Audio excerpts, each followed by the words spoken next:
बहुत बहुत स्वागत है आप सभी का आपके अपने YouTube channel Shukla study point में। मैं शिवम शुक्ला आप सभी दोस्तों का हार्दिक स्वागत करता हूं। एक और महासंग्राम रिवीजन क्लास में, महामैराथन क्लास में आप सभी का स्वागत है।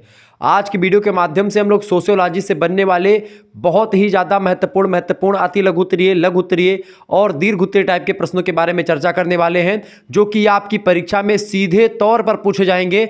यहाँ से एक भी प्रश्न इधर उधर नहीं आने वाला है। तो आप सभी लोग सेमेस्टर 1 में हैं, सोशियोलॉजी यानी समाज शास्त्र आपका सब्जेक्ट है, 2025 में यानी अभी परीक्षा आप देने जा रहे हो।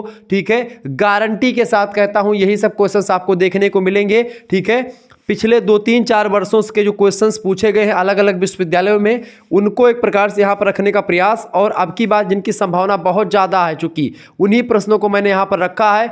अति लघु उत्तरीय भी हैं, लघु उत्तरीय भी हैं, दीर्घ उत्तरीय भी आपको समझाते हुए, और लगभग सभी टॉपिक को आप देखेंगे एक ही वीडियो के माध्यम से कवर कर लेंगे। रिवीजन क्लास भी आपकी हो जाएगी और एग्जाम पॉइंट ऑफ व्यू से बहुत ही इंपॉर्टेंट लेक्चर हो जाएगा ये। तो जो भी बच्चे हमारे साथ नए जुड़ रहे हैं सभी लोग चैनल को सब्सक्राइब कर दीजिएगा और वीडियो को लाइक कर दीजिएगा। शुक्ला स्टडी पॉइंट आपके लिए हमेशा से बेहतर कंटेंट प्रोवाइड करता आ रहा है और ऐसे ही करता रहेगा।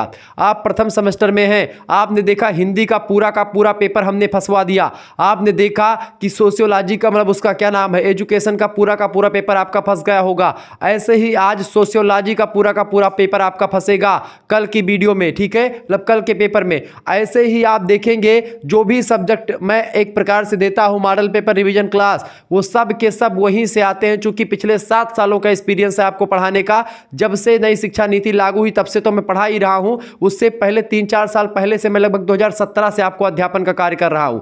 तो आपको एक प्रकार से काफी अनुभव के साथ चीजें मिलेंगी और बहुत ही बारीकी के साथ चीजों को आपकी अपनी भाषा में समझाने का प्रयास किया जाएगा। आइए तीव्र गति से चीजों को समझाने का प्रयास करते हैं। पहला क्वेश्चन आपका 2022 में 2023 में अलग अलग विश्वविद्यालय में पूछा गया। ये हमेशा आपकी परीक्षा में पूछा जाता है। देखिए, समाज शास्त्र में आपको समाज शास्त्र की मूलभूत अवधारणाओं के परिचय के बारे में पढ़ना होता है। ठीक है, यानी introduction to basic concepts of sociology, ये आपको पढ़ना होता है बीए के प्रथम सेमेस्टर में। तो बेसिक कॉन्सेप्ट में सबसे इंपॉर्टेंट होता है समुदाय, समिति, संस्था और आपका क्या, समुदाय, समिति, संस्था और समाज। ठीक है, और समूह, ये सब परीक्षा में प्रश्न हमेशा आते हैं। विवाह से, परिवार से। ठीक है, समाज किसे कहते हैं, समाज शास्त्र क्या है, ये सब क्वेश्चंस, परिस्थिति, भूमिका, स्तरीकरण, ये ऐसे टॉपिक है जहां से परीक्षा में प्रश्न 100 प्रश्न पूछे वाले हैं। सारे टॉपिक को आपको बहुत ही कम समय में क्लियर कर दूंगा, चुटकियों में आपको याद हो जाएंगी सारी चीजें, आपको याद करने की जरूरत भी नहीं पड़ेगी। आपको ऐसे समझा दूंगा आपके दिमाग में रुकेगा और आप अगर आपकी परीक्षा में याद नहीं करके आना, आपको बना करके लिखने के लिए पूरा प्रिपेयर करवा दूंगा, कोई दिक्कत की बात नहीं है। चले, पहला क्वेश्चन आ चुका बेटा, ये लघु उत्तरीय दीर्घ उत्तरीय दोनों में पूछा जा सकता है। देखिए, दीर्घ उत्तरीय का प्रश्न है बेसिकली। पहला क्वेश्चन, समुदाय का क्या अर्थ है, अथवा समुदाय का अर्थ और परिभाषा लिखिए, समुदाय के प्रमुख तत्वों का विवेचना कीजिए। दीर्घ उत्तरीय प्रश्न आता है, 2022 में पूछा गया, 2023 में कई विश्वविद्यालय में आया हुआ। देखिए, समुदाय शब्द को अंग्रेजी में क्या बोलते हैं, कम्युनिटी शब्द बोलते हैं। कम्युनिटी को समुदाय बोलते हैं हिंदी में। कम्युनिटी शब्द बेसिकली 2 शब्दों से मिलकर के बना है। पहला शब्द है कॉम और दूसरा शब्द है म्यूनिस। ठीक है, कॉम का मतलब होता है टुगेदर यानी एक साथ, म्यूनिस का मतलब होता है सेवा करना, टू सर्व, यानी कि एक साथ मिलकर के सेवा करना ही समुदाय का शाब्दिक अर्थ होता है। इस प्रकार कम्युनिटी यानी समुदाय शब्द का शाब्दिक अर्थ हुआ एक साथ सेवा करना, टू सर्व टुगेदर। अन्य शब्दों में हम कह सकते हैं कि व्यक्तियों का एक ऐसा समूह जिसमें परस्पर मिलकर के सभी लोग रहते हैं और मिलकर के रहने की भावना पाई जाती है। इसी मिलकर रहने की भावना को ही हम की भावना कहा जाता है। तो समुदाय की एक विशेषता भी होती है क्या, हम की भावना, यानी सभी लोग मिलकर के अपना घर समझते हैं पूरे के पूरे समुदाय को। ठीक है, और सभी लोग मिलकर के काम करते हैं और एक निश्चित मतलब उद्देश्य नहीं होता इसमें। समितियों में निश्चित उद्देश्य होता है, उसको लेकर के संगठित होते लोग, लेकिन इसमें सामान्य उद्देश्य होता है, एक निश्चित भूभाग होता है और हम की भावना पाई जाती है। सभी में एक प्रकार से इसमें सदस्यता जो होती है वो जन्मजात होती है और एक जन्म से लेकर के मृत्यु तक व्यक्ति उसी समुदाय का सदस्य बना रहता है। ठीक है, ये चीज़ें ध्यान रखेंगे।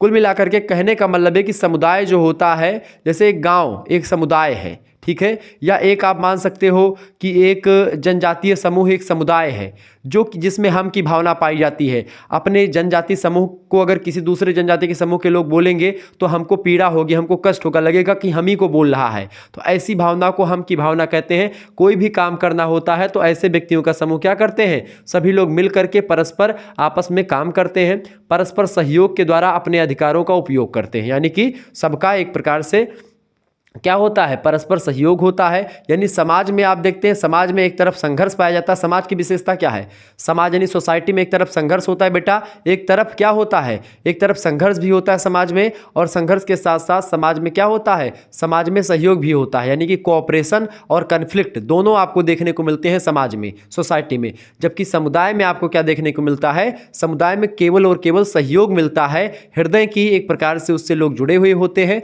यानी कि यहाँ पर कन्फ्लिक्ट कम और सहयोग ज़्यादा दिखाई पड़ता है। सही मतलब समुदाय में, समुदाय एक मूर्त धारणा होती। मूर्त धारणा आपने सुना होगा, समुदाय मूर्त धारणा इसलिए होती बेटा क्योंकि समुदाय जो होता है ये एक प्रकार से इसका स्ट्रक्चर होता है, ये व्यक्तियों का समूह होता है। समूह क्या है, व्यक्तियों का समूह, इसीलिए मूर्त होता है। समितियां क्या है, व्यक्तियों की समूह है, इसीलिए मूर्त होती हैं। तो समिति मूर्त है, समूह मूर्त है और समुदाय मूर्त होता है। यानी इसको आप देख सकते हैं, इसको आप छू सकते हैं।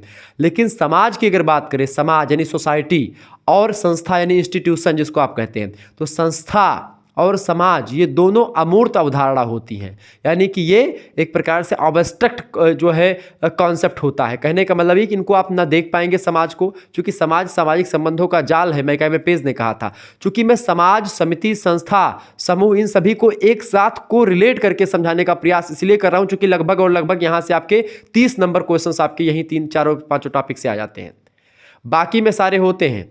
तो समुदाय जो होता है ये मूर्त अवधारणा है और समाज क्या है, अमूर्त अवधारणा है। समाज अमूर्त अवधारणा है, समाज का कोई स्ट्रक्चर, मतलब समाज का स्ट्रक्चर होता है लेकिन वो स्ट्रक्चर दिखता नहीं है, वो संबंधों का स्ट्रक्चर होता है बेटा। लेकिन यहाँ पर व्यक्तियों के समूह होते हैं, हम की भावना पाई जाती है, समुदाय का एक विशेष नाम होता है। समुदाय में हम की भावना के साथ साथ निश्चित भौगोलिक क्षेत्र में निवास करते हैं, अपना सामान्य उद्देश्य प्राप्ति के लिए पूरा का पूरा जीवन उसी समुदाय में बने रहते हैं। इस तरीके से होता है समुदाय। समुदाय आज के बाद में कोई माई का लाल पैदा नहीं हुआ जो आपको समुदाय के बारे में इतना जबरदस्त तरीके से आपको समझाया हो और आपके दिमाग में रुका हो। समुदाय आपके समझ में आया कि नहीं आया, आगे चले देखते हैं कि किन किन विद्वानों ने अपने अपने हिसाब से बताया है। आप विद्वानों को छोड़ो यार, विद्वान आपके लिए काम नहीं आएंगे। आपके काम शुक्ला स्टडी पॉइंट आने वाला पिछले मतलब अगले आपके लगभग 5-6 सेमेस्टर के लिए। शुक्ला स्टडी पॉइंट को सब्सक्राइब करो और दबा करके शेयर करो। सभी के एक प्रकार से सभी सब्जेक्ट की तैयारी शुक्ला स्टडी पॉइंट पर करवाई जाती है और विद्वानों के निचोड़ को मैं पढ़ करके आपको बताने का प्रयास करता हूं। तो जरूरी नहीं कि आप विद्वानों की कोटेशन को ही लिखें वहां पर, अगर आप अपने माइंडसेट से भी लिखेंगे तो भी आपको नंबर मिलेगा। कपिया में लिख करके आओ बस। जैसे अगर 20 पन्ना लिखे हो तो बहुत नंबर मिले आपका, 18 पन्ना लिख के अबो तब हो बढ़िया नंबर मिले, 16 लिखे हो तब हो बढ़िया नंबर मिले, 60% नंबर ऊपर पैबो। यानी कॉपी में आपको एक भी प्रश्न छोड़ करके नहीं आना है, नहीं आना है तो नहीं आना है। मतलब ये ध्यान करके जाइएगा कि कॉपी में हमको एक भी प्रश्न छोड़ करके नहीं आना, चाहे 4 लाइन लिख देना है बस। अगर नहीं लिखोगे तो फिर फेल हो जाओगे, यह बात 100% तय है। अगर लिखोगे तो पास होगे। अब उसमें आप टॉपिक के अकॉर्डिंग कुछ भी लिख सकते हैं, टॉपिक के जैसा लिख सकते हैं। जरूरी नहीं मैकाइबर पेज, गिडिंग्स और ये दुनिया भर के जो हैं इन्होंने जो कहा वही हमारे दिमागों में एकदम से रटा हो, घोर के पिया लिए हों। अरे लोग तो समझाने के लिए बता रहे हैं। क्या पूछा आता है कभी भी क्वेश्चन में, क्या पूछा आता है, समुदाय से आप क्या समझते हैं, आप क्या समझते हैं। मैकाइबर पेज तो विद्वान थे ही, वो तो जानते थे कि भाई क्या है ये समुदाय, समिति, संस्था, ये सब क्या है। आप क्या समझते हैं, आप समुदाय के बारे में कैसी विचारधारा रखते हैं, आप समूह के बारे में क्या रखते हैं, समाज से आप क्या समझते हैं, आपका क्या तात्पर्य है। प्रश्न ही तो पूछा आता है। पर्टिकुलर आपके विचार को पढ़ने का प्रयास कर रहा है, जानने का प्रयास कर रहा है एग्जामिनर। आप समझ नहीं पाते हैं और आप विद्वानों की परिभाषा लिख करके चले आते हैं। विद्वानों की परिभाषा एक आध दो दे दे कोटेशन में, एक आध परिभाषा दे दे, 2 परिभाषा दे दे, बहुत है। झुआ भर के परिभाषा दे जरूरत नहीं है।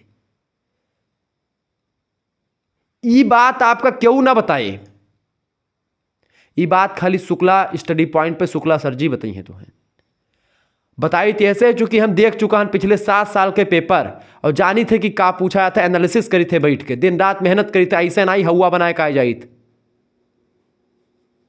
चले तो ये होता है समुदाय कहलाता है वो। प्रत्येक समुदाय का एक नाम होता है अपना, ठीक है, एक विशिष्ट नाम होता है, एक भी विशेषता है। समूह के सभी सदस्यों में मनोवैज्ञानिक लगाव होता है, सब जुड़े होते हैं परस्परिक, और हम की भावना पाई जाती है। ये समुदाय होता है बेटा। समुदाय की परिभाषा अलग अलग विद्वानों ने अपने अपने हिसाब से दी। जैसे अकबर निमकाफ आएगी भैया।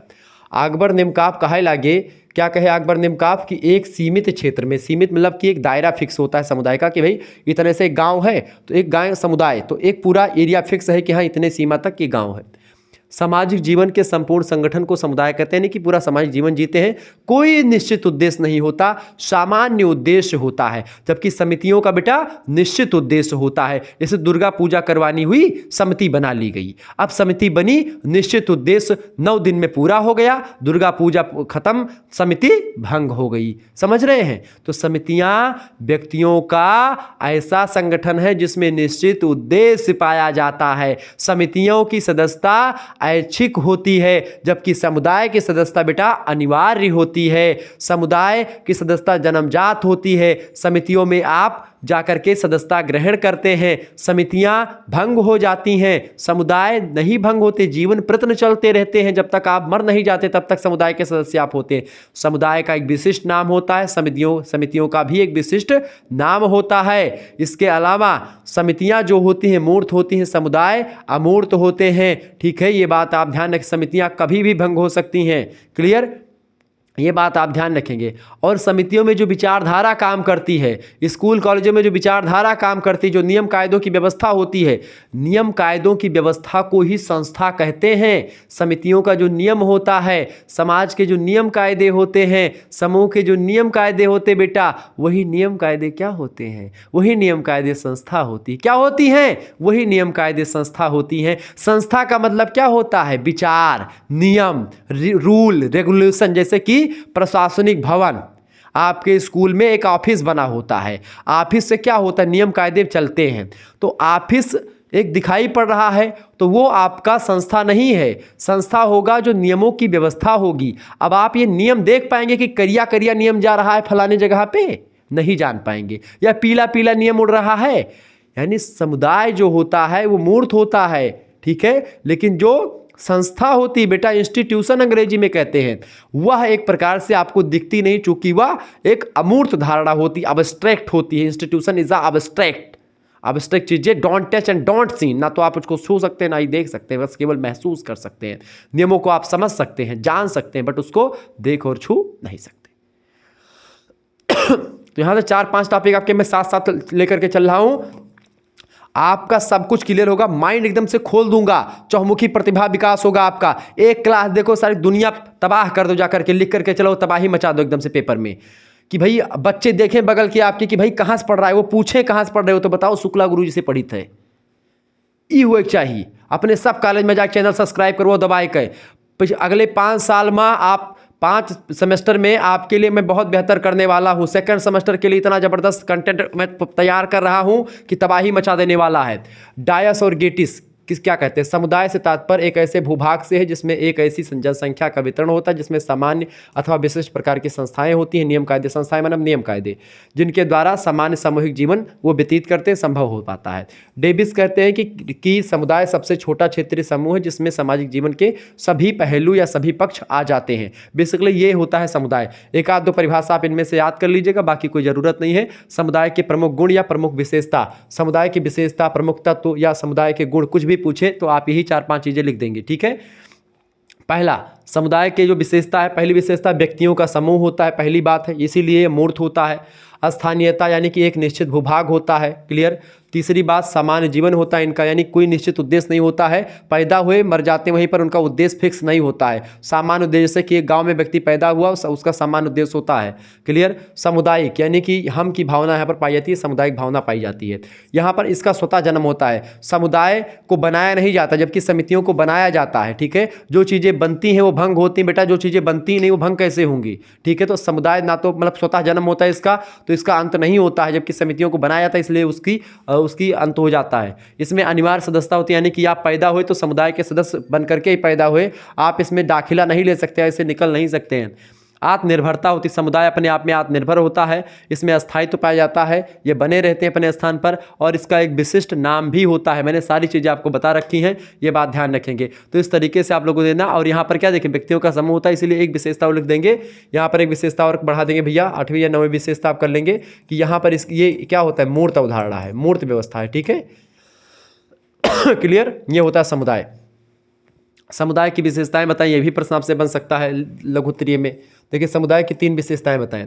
समुदाय की कई विशेषताएं हैं। पहले विशेषता है व्यक्तियों का समूह होता है। समुदाय का प्रमुख और प्रथम आधार व्यक्तियों का समूह होता है। बिना कुछ व्यक्तियों के समुदाय की कल्पना आप नहीं कर सकते। समुदाय का निर्माण कम से कम इतने व्यक्तियों के द्वारा अवश्य होना चाहिए कि एक दूसरे की सहायता से अपनी सभी आवश्यकताओं को अपने समुदाय के लोग ही पूरा कर पाएं।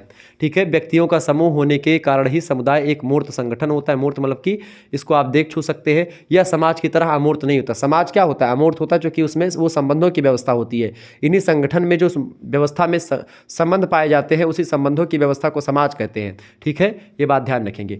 दूसरी विशेषता निश्चित भूभाग, यानी समुदाय का अन्य आधार क्या है, निश्चित भूभाग। बिना निश्चित भूभाग के समुदाय की कल्पना दैट इज इम्पॉसिबल नहीं की जा सकती। समुदाय का निर्माण मनुष्यों से होता है, परंतु मनुष्य बिना भूभाग के रह नहीं सकता, यानी बिना पृथ्वी के कहाँ रहेगा वो। एक निश्चित भूभाग के कारण ही समुदाय परस्पर एक दूसरे के निकट आते हैं तथा शारीरिक और मानसिक संबंध स्थापित करने में समर्थ हो पाते हैं। यह हो सकता है कि किसी समुदाय के पास अस्थायी भूभाग ना हो, परंतु हर समय किसी न किसी भूभाग पर उसका अधिकार अवश्य होता है। कुल मिलाकर के निश्चित भूभाग होना बहुत जरूरी है।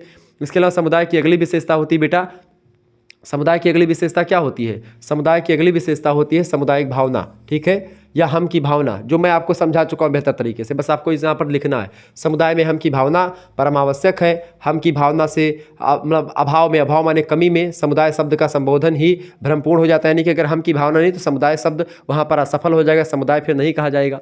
हम की भावना ही व्यक्तियों को एक दूसरे के निकट लाती है, या हम की भावना ही सामुदायिक भावना कहलाती है। हम की भावना के कारण ही समुदाय प्रत्येक सदस्य अपना तदात्म्य पूरे समुदाय से करता। तदात्म्य मतलब होता है पूरे समुदाय को अपना घर समझता, अपना समझता है।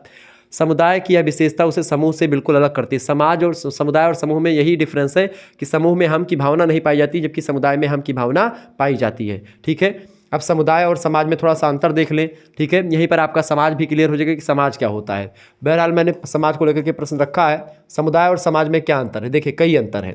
पहला अंतर बेटा, समुदाय क्या है, व्यक्तियों का समूह होता है, इसीलिए मूर्त संगठन है। समाज क्या है, सामाजिक संबंधों का जाल होता है, संबंधों की व्यवस्था होती है समाज, जबकि समुदाय क्या होता है, व्यक्तियों का संगठन होता है। इन्हीं व्यक्तियों के बीच में जो संबंध होता है, रिलेशन होते हैं, वही को क्या बोलते हैं, समाज बोलते हैं, सोसाइटी।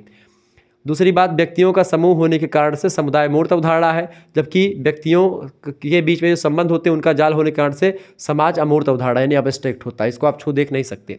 ठीक है, मूर्त और अमूर्त को लेकर के आप भ्रमित रहते थे कि मूर्त क्या है, अमूर्त क्या है। मूर्त माने मूर्ति हो, मूर्ति। मूर्ति मतलब जैसे जगह देख लियो, जगह छुई लियो, पकड़ के टटुअल लियो। जैसे वो पकड़िस रहा कौन है, भीम का पकड़ के दाबे रहा धृतराष्ट्र, कहे इसकी 100 लड़कन का हमारे मार आरिस भीमवा, पकड़ो यह का भीम आओ बेटा तुहत गले लगावा चाहिए थे। भीम जैसे पहुँचे भैया, धृतराष्ट्र पकड़ के भीम का इसे दबावा चाहिए, तब तक कृष्ण भगवान के ए भीम ये पुतलवा सामनवा कह दो। पुतलवा पकड़ के पुतला आगे कर दिन भीम ने। अब उसी पुतला को, लोहे पुतला था, उसको पकड़ के से धृतराष्ट्र से दाबे भैया, ग्राम से पूरा फाटेगा पूरा। भीम को दाब देते, भीम की हड्डी पसली एक हो जाती। धृतराष्ट्र के पास बहुत पैरुख था, हाथी वाथी को नचा के इसे फेंक देता था धृतराष्ट्र के पास इतना बल किसी के पास नहीं था। दुर्योधन के पास बल नहीं था। बल जो था, बल के मामले पूरे महाभारत में अगर किसी के व्यक्ति के पास था, बाहुबल, भुजाओं में जिसके बल था, तो एक व्यक्ति के पास था, वो था धृतराष्ट्र। उसके बाद में भीम और ये दुर्योधन आते हैं। बाहुबल के मामले में नंबर 1 था। पृथ्वी को हिला देता था, मतलब कि ये हाथियों थी नचा नचा के फेंक देता था धृतराष्ट्र। तो ऐसे समझो। ठीक है, तो एक क्या है, मूर्त माने मूर्ति। ठीक है, तो मूर्ति जो होती है वो समाज नहीं, समाज चूंकि दिखता नहीं है, और ये मूर्त है इसलिए दिखता है। समुदाय के लिए निश्चित भौगोलिक क्षेत्र आवश्यक होता है, जबकि समाज के लिए भौगोलिक क्षेत्र निश्चित करने की आवश्यकता नहीं, चूंकि समाज हर एक जगह पर पाया जाता है। जहां भी संबंध होता है बेटा, जहां भी दुनिया में संबंध पाया जाता है, वो सब समाज है। इसीलिए समाज एक व्यापक अवधारणा है और समुदाय एक निश्चित अवधारणा होती है, सीमित अवधारणा होती है। समाज आप फिक्स नहीं कर सकते कि समाज जो है 4 बीघा में फैला है, 10 बीघा में फैला है। समाज जो होता है इसका कोई भूभाग निश्चित नहीं होता, जबकि समुदाय जो होता है बेटा उसका निश्चित भौगोलिक क्षेत्र होता है। क्लियर? यानी कि समुदाय के लिए निश्चित भौगोलिक क्षेत्र आवश्यक है, जबकि समाज के लिए भौगोलिक क्षेत्र निश्चित करने की आवश्यकता नहीं, चूंकि यह संबंधों की व्यवस्था होती है, रिलेशंस की व्यवस्था होती है। समुदाय में हम की भावना का होना आवश्यक है, जबकि समाज में यह आवश्यक नहीं। समाज में हम की भावना नहीं भी होती, समाज में संघर्ष भी पाया जाता है और समाज में कन्फ्लिक्ट भी होता है, मारपीट भी होती है और सहयोग भी होता है, सब कुछ पाया जाता है। क्लियर? अगला पॉइंट, समुदाय का अपना एक विशिष्ट नाम होता है, ठीक है, समाज का कोई अलग से नाम नहीं होता है, ठीक है। अगला प्रश्न, एक समुदाय में एक से अधिक समाज नहीं हो सकता है, यानी एक समुदाय में एक से अधिक समाज नहीं हो सकता है, यानी कि एक समुदाय में एक ही समाज होगा, ठीक है, जबकि एक समाज में कई समुदाय हो सकते हैं। यानी समाज बड़ा होता है और समाज बड़ा होता है और समुदाय छोटा होता है। क्या होता है? छोटा, ठीक है। चलो बेटा आगे देखते हैं। अगला क्वेश्चन आ चुका, समुदाय और समिति में क्या अंतर है।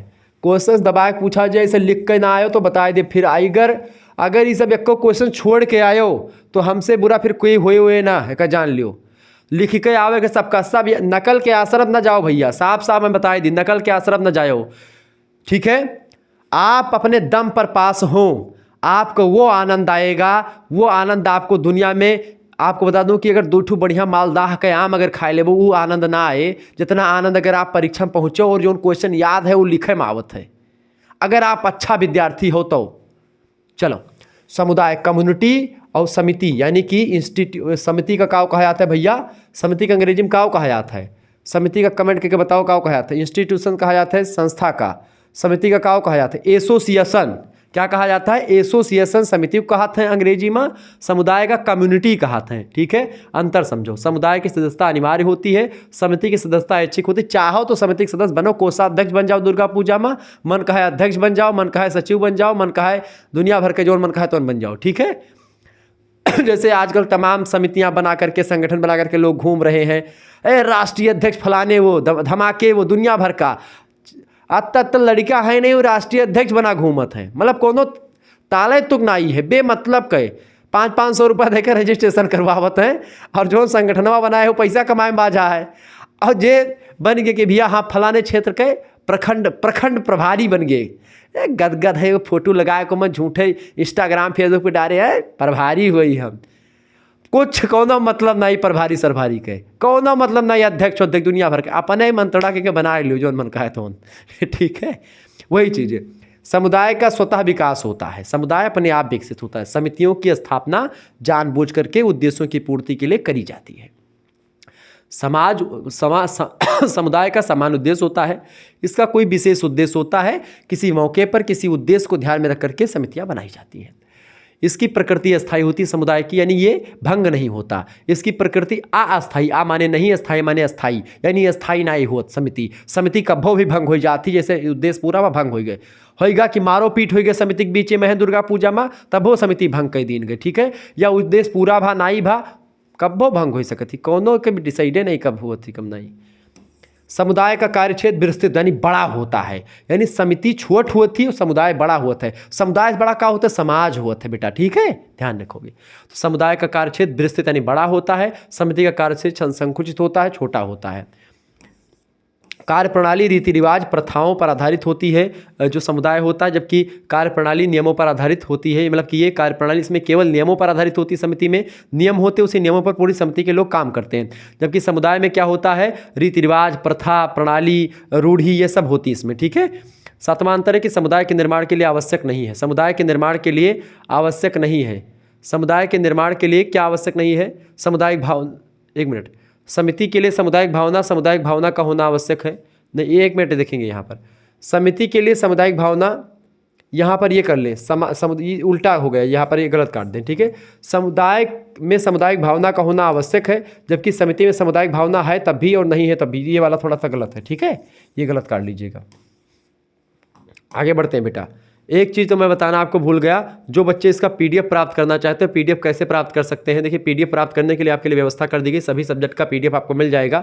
मात्र और मात्र 100 रुपीज़ खर्च करके 9161 93 60 62 पर SMS करेंगे। और सेकंड सेमेस्टर का जब क्लास लॉन्च किया जाएगा तो आपके लिए एक प्रकार से पहले आपको इन्फॉर्मेशन मिल जाएगी, अपना नाम, अपनी यूनिवर्सिटी का नाम और अपने सब्जेक्ट के नेम लेकर के भेज दीजिएगा। सेकंड सेमेस्टर की चैप्टर वाइज भी क्लास चलेगी आपकी, तो उसके लिए आपको अलग से पेमेंट करनी पड़ेगी। लेकिन अभी आपका फर्स्ट सेमेस्टर के क्रैश कोर्स की व्यवस्था कर दी गई है मात्र 100 रुपीज़ में। कितने रुपए में भैया? 100 रुपये में आपको सभी सब्जेक्ट का, यानी कि एक सब्जेक्ट का नहीं, आपका सभी सब्जेक्ट, जो भी आपका सब्जेक्ट है उस सभी का मिल जाएगा। 3 मेजर सब्जेक्ट, 1 माइनर सब्जेक्ट, 1 को करिकुलर सब्जेक्ट, जो भी आपका सब्जेक्ट होगा सभी का मिल जाएगा। अब जरूरी नहीं कि आप जो है सोचें कि गुरुजी हमारा एक पेपर हो गया तो हम क्यों लें। आप ले सकते हो, चूंकि आपका एक पेपर तो अच्छा हो जाएगा। अगर आपका पहले में अच्छा नंबर आएगा तो आप सेकंड में और अच्छा नंबर लाओगे। नंबर बना लो भैया, क्योंकि आपके लिए बहुत ही प्रॉफिट होगा आगे चल करके। मात्र 100 रुपीज़ की बात है, तो इसमें आपको ये नहीं सोचना चाहिए कि 100 रुपये हमारे जा रहे हैं। ये सोचना कि 100 रुपये में कितना कुछ दे रहे हैं गुरुजी, PDF मिल रहा है कि उसको जल्दी पढ़ करके, और जो PDF मिल रहा है वो इंपॉर्टेंट चीज़ें मिल रही हैं। ठीक है, इंपॉर्टेंट चीज़ें मिल रही जो परीक्षा में 100% आती। 7 साल का अनुभव आपको मिल रहा है। सबसे इंपॉर्टेंट बात यह है कि आप हमसे डायरेक्टली जुड़ना चाह रहे हैं, जुड़ पा रहे हैं, सारी चीज़ें आपको हर व्यवस्थित तरीके में दी जाएंगी, तो आप जुड़ जाइए हमारे साथ। चले, कॉन्सेप्ट को ऐसे समझाऊंगा कि तबाही मच जाएगी, एक भी प्रश्न आपको याद नहीं करना पड़ेगा। अगला क्वेश्चन आपकी स्क्रीन पर आ चुका बेटा, प्रश्न आप देखेंगे। अगला क्वेश्चन आ चुका है, प्रश्न है सामाजिक संस्था के रूप में धर्म का महत्व बताइए। यानी कि सामाजिक संस्था के रूप में धर्म का क्या महत्व। देखिए, धर्म एक सामाजिक संस्था क्यों होती है? क्योंकि धर्म नियमों की व्यवस्था होती है। क्या होती है? धर्म बेटा नियमों की व्यवस्था होती है, और जो चीज़ नियमों की व्यवस्था होती है वो संस्था होती है, वहीं पर संस्था काम करने लगती है। ठीक है, सामाजिक संस्था के रूप में धर्म का महत्व। देखिए, लेवी नाम के एक विद्वान है, इनका विचार है कि धर्म जीवन के अंतिम लक्ष्यों से संबंधित क्रियाओं की संपूर्णता का नाम है। यानी धर्म के द्वारा जो मनुष्य का अंतिम लक्ष्य होता है, बेसिकली अंतिम लक्ष्य क्या होता है? मोक्ष प्राप्ति करना, स्वर्ग जाना, सभी का लक्ष्य होता है। सभी सोचते हैं कि हम भाई स्वर्ग जाए, मरे तो ठीक है, कोई नरक जाना थोड़ी ना चाहता है। तो लेवी कहते हैं कि वही लक्ष्य प्राप्त करने के लिए धर्म को लोग फॉलो करते हैं। ठीक है, अगर लोगों को यह डर ना हो कि हमको नरक में इतनी यातनाएं मिलेंगी, ये सब मिलेगा, तो बहुत अत्याचार कर दें लोग। इतने मतलब वो लोग हैं इस धरती पे कि तबाही मचा देंगे, लोगों का जीना दुश्वार कर देंगे, और उनको भय ना हो भगवान का। तो इसी वजह से धर्म की व्यवस्था भी करी जाती है, ताकि लोग धर्म में बताए हुए मार्ग पर चलें, ताकि उनको डर लगा रहे कि अगर हम गलत करेंगे आज यहाँ पर पृथ्वी पर, तो स्वर्ग में यमराज के 2 चेला बैठा है, कोड़ा लई के मारी बसाए दे वहाँ पहुँचब। तो ये सब चीज़ ध्यान रखे पड़ता है। बाह्य रूप से हम सामाजिक, राजनीतिक, आर्थिक यानी कि सोशल, पॉलिटिकल, इकोनॉमिकल लक्ष्यों को महत्वपूर्ण मानते हैं। सबसे पहली बात, मनुष्य के विचारों पर प्रभाव पड़ता है। मनुष्य के विचारों पर किसका? धर्म का प्रभाव पड़ता है। धर्म का प्रभाव मानव के विचारों पर अत्यंत व्यापक रूप से पड़ता है। सभी समाजों में दैवीय भावनाएं व्यक्तियों को सबसे अधिक प्रभावित करती हैं। जैसे कि अगर मैं कहूँगा आपसे कोई कुछ ये कर डालो, अगर मैं कहूँ कि जा करके बेटा आप जो है पीपल के नीचे एक रात में 12 बजे बढ़िया तिल का तेल घी के दीपक में दीपक जलाओ और आधे घंटे बैठ करके फलाने मंत्र का जाप करो, आप पास हो जाओगे, तो शायद आपको विश्वास ना हो कि टीचर कैसे बोल रहा है। लेकिन अगर यही चीज़ एक पंडित जी बोल दें या कोई मौलवी बोल दे किसी से जा करके ये करो भाई आपका भूत उतर जाएगा या आपका ये हो जाएगा, तो आप मतलब कि वो व्यक्ति करेगा वो चीज़, क्योंकि उसको विश्वास होता है उसमें। तो धर्म में ऐसे ही धर्म में दया करना सिखाया था कि भाई प्रत्येक व्यक्तियों पर दया करो, सभी पे सहानुभूति रखो, सभी मतलब चोरी, ईर्ष्या, छल कपट, दंभ, द्वेष, पाखंड ये सब छोड़ो, ये धर्म बताता है। इसीलिए नैतिक मूल्यों को धर्म का सहारा लेकर के आगे बढ़ना पड़ता है बेटा। इसी वजह से धर्म जो होता है आपके विचारों को अच्छा बनाता है, आपके विचार को बहुत बढ़िया बनाता है। ठीक है, यही बात है कि धर्म आपके विचारों को प्रभावित करता है, एक संस्था के रूप में वो काम करता है। दूसरी बात, सामाजिक नियंत्रण का प्रभावशाली साधन होता है। समाज में कंट्रोल करना हुआ कि समाज के व्यक्ति इतने ज़्यादा निरंकुश ना हो जाएं कि वो समाज को समझे ना बाद में, तो इसीलिए डर का माहौल भी धर्म के द्वारा क्रिएट किया जाता है। मानव इतिहास में धार्मिक संस्थाएं सामाजिक नियंत्रण का सबसे प्रभावपूर्ण साधन नहीं है। सभी धार्मिक नेताओं और समाज सुधारकों ने धर्म को सामाजिक नियंत्रण का प्रमुख आधार बताया है कि समाज में अगर कंट्रोल करना, सामाजिक नियंत्रण रखना, तो उसमें धर्म सबसे इंपॉर्टेंट भूमिका होती है। धर्म कहता है कि अगर ये नहीं करना, ये करना पाप है, तो व्यक्ति वो नहीं करता है। जैसे चोरी करना पाप है, ईर्ष्या करना पाप है, ठीक है, वैश्यागमन करना पाप है, मदिरा पीना, ये सब तो आजकल तो भाई सभी लोग कर रहे हैं जो भी जिनको है, लेकिन उनको दंड मिलेगा कहीं ना कहीं पे।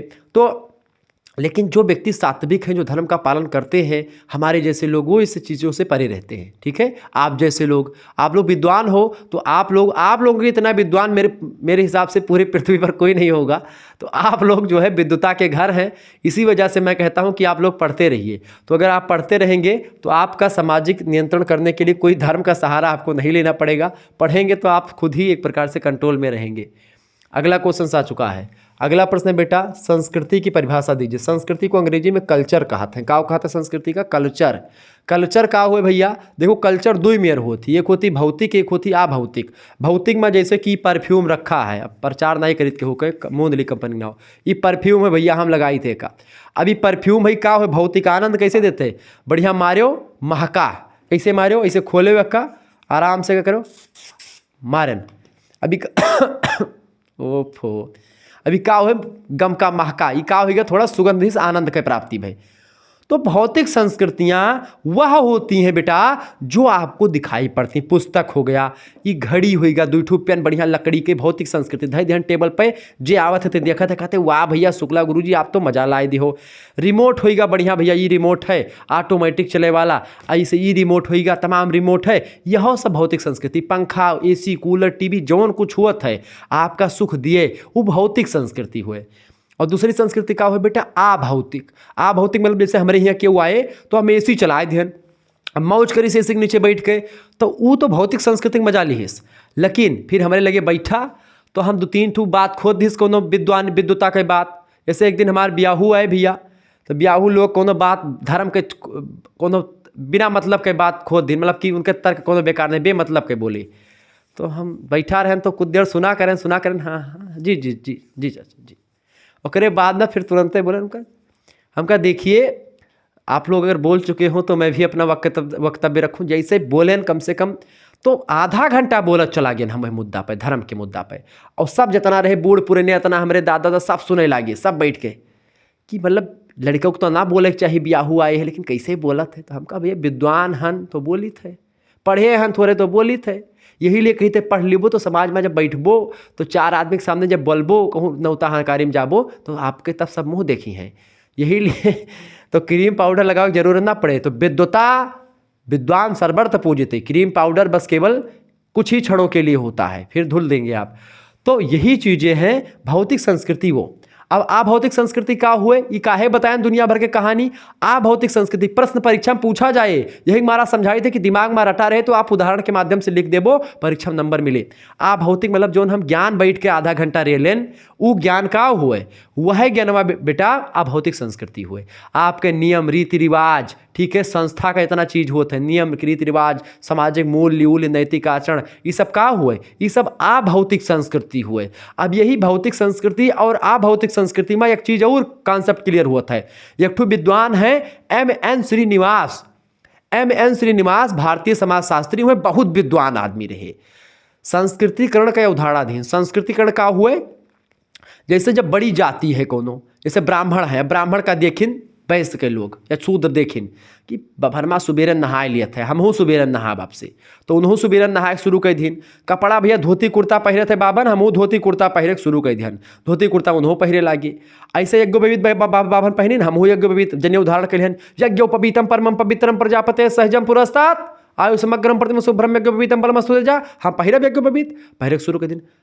पंडितवा यहाँ काव बना रहा भैया? अरे पूड़ी सब्जी बनी रही, कोहड़क पूड़ी और तरकारी, अरे राम कहो, मतलब कोहड़क सब्जी और पूड़ी बनी रही, बढ़िया घी वही पूड़ी हमारे यहाँ बने, चाहे कर्जा लेके लाओ पड़े, बना। कपड़ा, खान पान, रीति रिवाज, बोल चाल, पहनावा सब अपना लिहिन। तो धीरे धीरे करके उसी गांव में जब वो अपनाने लगते हैं तो 1-2 पीढ़ी 4 पीढ़ी बीत जाने के बाद उनके बच्चे भी वैसा अपनाने लगते हैं, और ये प्रक्रिया बेटा संस्कृतिकरण हो जाती है। और इस प्रक्रिया के द्वारा वो शूद्र या वो वैश्य जो ये कर रहा था वो ब्राह्मण बन जाता है, वो क्षत्रिय बन जाता है, या जो क्षत्रिय कर रहा था वो ब्राह्मण बन जाता है। जो ब्राह्मण कर रहा था उस अगर ब्राह्मण शूद्र जैसा व्यवहार करने लगे, बेसिकली जो निम्न जातियां हैं उच्च जातियों के अनुकरण के द्वारा ही संस्कृतिकरण होता है और वो जातियां बन जाती हैं। जैसे कुछ जातियां आजकल ठाकुर की नकल करने, चूंकि ठाकुर एक राजसी शब्द होता है, उसमें क्या होता है कि भाई ठाकुर सिंह लगा है नाम के पीछे, तो बाघ वाली फीलिंग आती है लोगों को।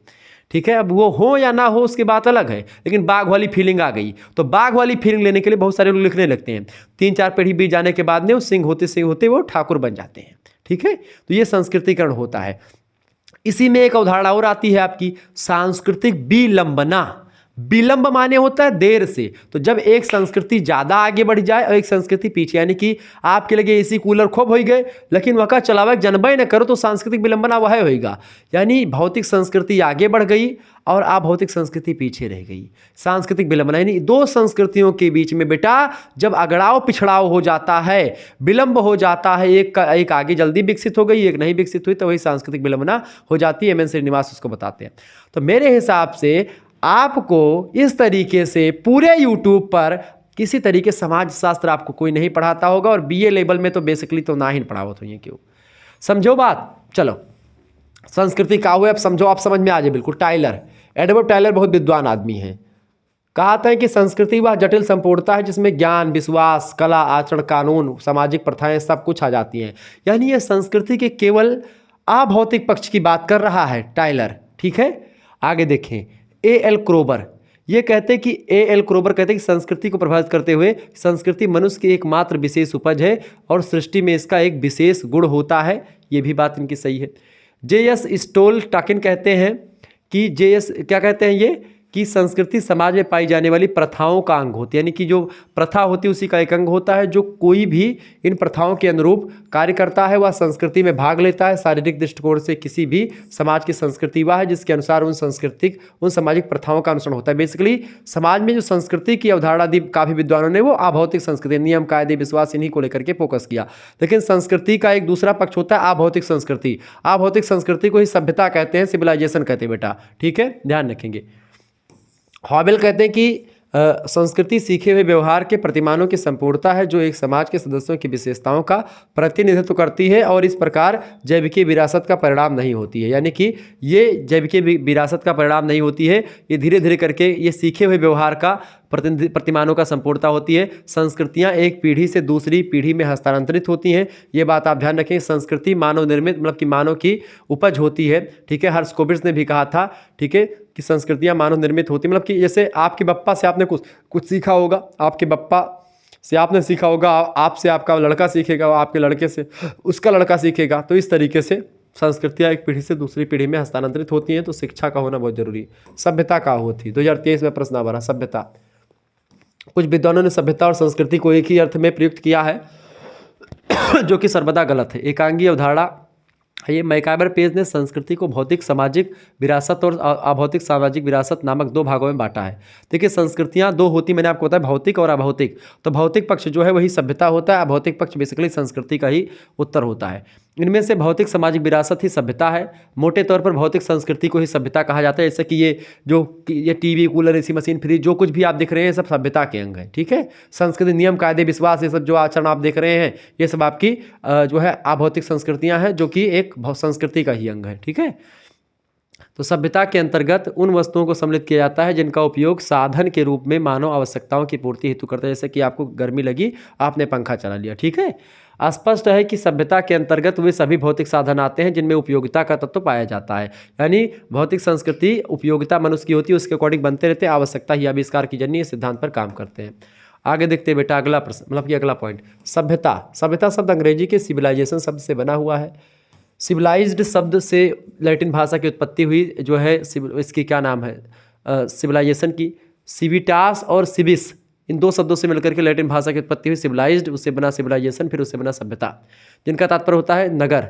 मतलब कि क्या, सिविटास मतलब क्या होता है, नगर, और सिविस मतलब क्या होता है, नगर निवासी। यानी जो एक स्थान पर अस्थायी रूप से रहता है और जो शिक्षित है, जिसका व्यवहार जटिल है, वही होता है सभ्यता। ठीक है, जे.एफ. फिटर कहते हैं कि एक सभ्य समाज के सदस्य खानाबदोश या घुमंतु जीवन यापन करने की स्थान, मतलब कि सीन पर बड़ी संख्या में एक स्थान पर विशेष अस्थायी निवास बना करके रहते हैं। घुमंतु या खाना बदोश मतलब होता है जैसे कि जो खाना के मतलब कि चारे पानी की खोज में घूमते रहते हैं, ऐसी जातियाँ, वो एक प्रकार सभ्यता में आते हैं। इनकी लिखित भाषा मतलब कि लिखित भाषा होती है, मतलब कि इनकी क्या नाम है सभ्यता के लोगों की, इसमें कार्य विभाजन और जैसे सिंधु घाटी सभ्यता वगैरह आपने देखा होगा, ठीक है, तो वो सब सभ्यता के अंग होते हैं, क्योंकि इसमें तमाम प्रकार की चीज़ें, विशेषीकरण भी इसमें पाया जाता है। इनका व्यवहार औपचारिक रूप से आदिम समाजों की अपेक्षाकृत संस्थाकृत और जटिल भी होता है, यानी कि इसमें आधुनिकता आ जाती है।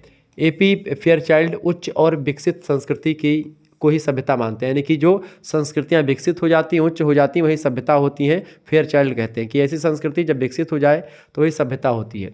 मैकाइवर पेस कहते हैं कि मनुष्य ने अपने जीवन की दशाओं को नियंत्रित करने के प्रयास में जिस संपूर्ण कला विन्यास और संगठन की रचना करी है उसे ही सभ्यता कहा जाता है। बेसिकली सभ्यता जो मानव निर्मित तमाम प्रकार के प्रोडक्ट वगैरह होते हैं वही सब सभ्यता का निर्माण करते हैं बेटा, ठीक है, ये बात आप ध्यान रखेंगे। आगे बढ़ते हैं और अभी चीज़ों को जानने का प्रयास करते हैं। एक बार वीडियो को शेयर कर दीजिएगा, लाइक भी कर दीजिएगा। सभ्यता और संस्कृति में क्या डिफरेंस है, परीक्षा में कई बार प्रश्न आया हुआ, ध्यान से सुनिएगा। परिवार की प्रमुख विशेषताओं का वर्णन भी कीजिए, इसी में अगला हम चर्चा करेंगे। सभ्यता और संस्कृति में अंतर, देखिए सभ्यता को सिविलाइजेशन, संस्कृति को कल्चर कहा जाता है। सभ्यता स्पष्ट दृश्य और मूर्त होता है, यानी सभ्यता को आप स्पष्ट एकदम क्लियर होता है, सभ्यता ये है भाई, इसको आप देख सकते हैं, इसको आप चूँकि देख सकते हैं, छू सकते हैं, तो ये मूर्त होती है। संस्कृतियाँ अमूर्त होती हैं, अदृश्य होती हैं, इसको आप ना देख सकते हैं और ना ही छू सकते हैं, ठीक है।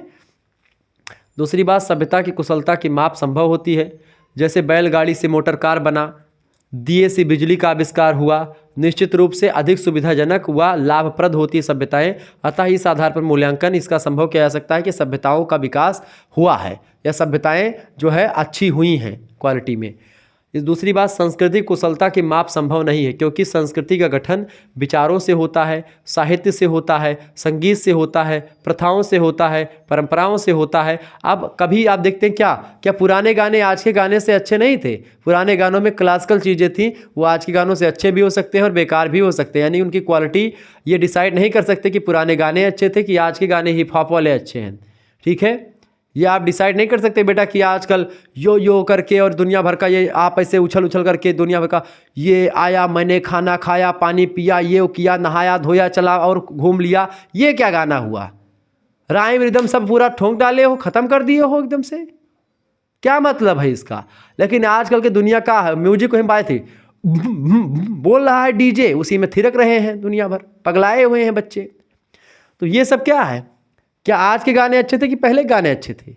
हो सकता है आज के बच्चों को आज के गाने अच्छे लगते हों और पहले बुढ़ाओं का आदमी का कि उड़े जब जब जुल्फे तेरी कंवारियों का दिल मचले, वो गाने अच्छे लगते हों। चांद सा रोशन चेहरा, बालों का रंग सुनहरा अच्छा लगता हो किसी को अच्छा लगता हो कि प्यार हमारा अमर रहेगा। तो कहीं ना कहीं पे ये गानों की जो चीज़ें हैं ये संगीत है, ये संस्कृतियाँ हैं। तो संस्कृतियों को आप माप नहीं सकते हो कि आज की संस्कृति मूल्यांकन करेंगे कि आज की संस्कृति अच्छी है कि काल की संस्कृति अच्छी होगी, ठीक है। जबकि सभ्यता को आप माप सकते हो, जैसे बैलगाड़ी से आज रेलगाड़ी बन गई, मोटर कार बन गई।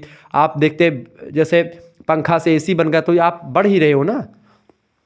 अगला अंतर, सभ्यता में भौतिक रूप के कारण शीघ्र अनुकरण किया जा सकता है। सभ्यता को आप जल्दी समझ पाते हैं, जैसे कि सुख सुविधा के उपकरण शीघ्रता से अपनाए जाते हैं। जैसे आप टीवी चलाना, पंखा चलाना, कूलर चलाना जल्दी आप सीख जाते हैं, लेकिन आप संस्कृतियों को जल्दी नहीं सीखते। संस्कृतियों को एक लंबी प्रक्रिया के द्वारा सीखा जाता है। संस्कृतियों को आप देखते हैं, सुनते हैं, जानते हैं, पहचानते हैं, उसके बाद में धीरे धीरे सीखते हैं। ऐसे कोई नियम जल्दी थोड़ी ना सीखते हैं। कोई सभ्यता के तमाम सारी चीज़ों को धीरे धीरे करके जब अनुभव में आते हैं, प्रयास में आते हैं, तब वो सीखा जाता है। संस्कृति बोधगम्य नहीं है, क्योंकि संस्कृति का निर्माण बौद्धिकता से होता है। जब आप इंटेलिजेंस होंगे तभी मतलब आप सीख पाएंगे, इसलिए हम उनको सरलता से प्राप्त नहीं कर सकते हैं।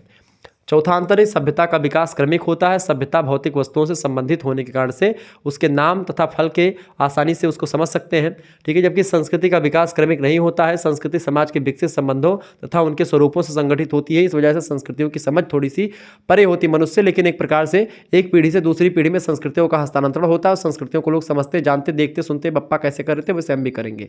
क्लियर, आगे बढ़ते हैं।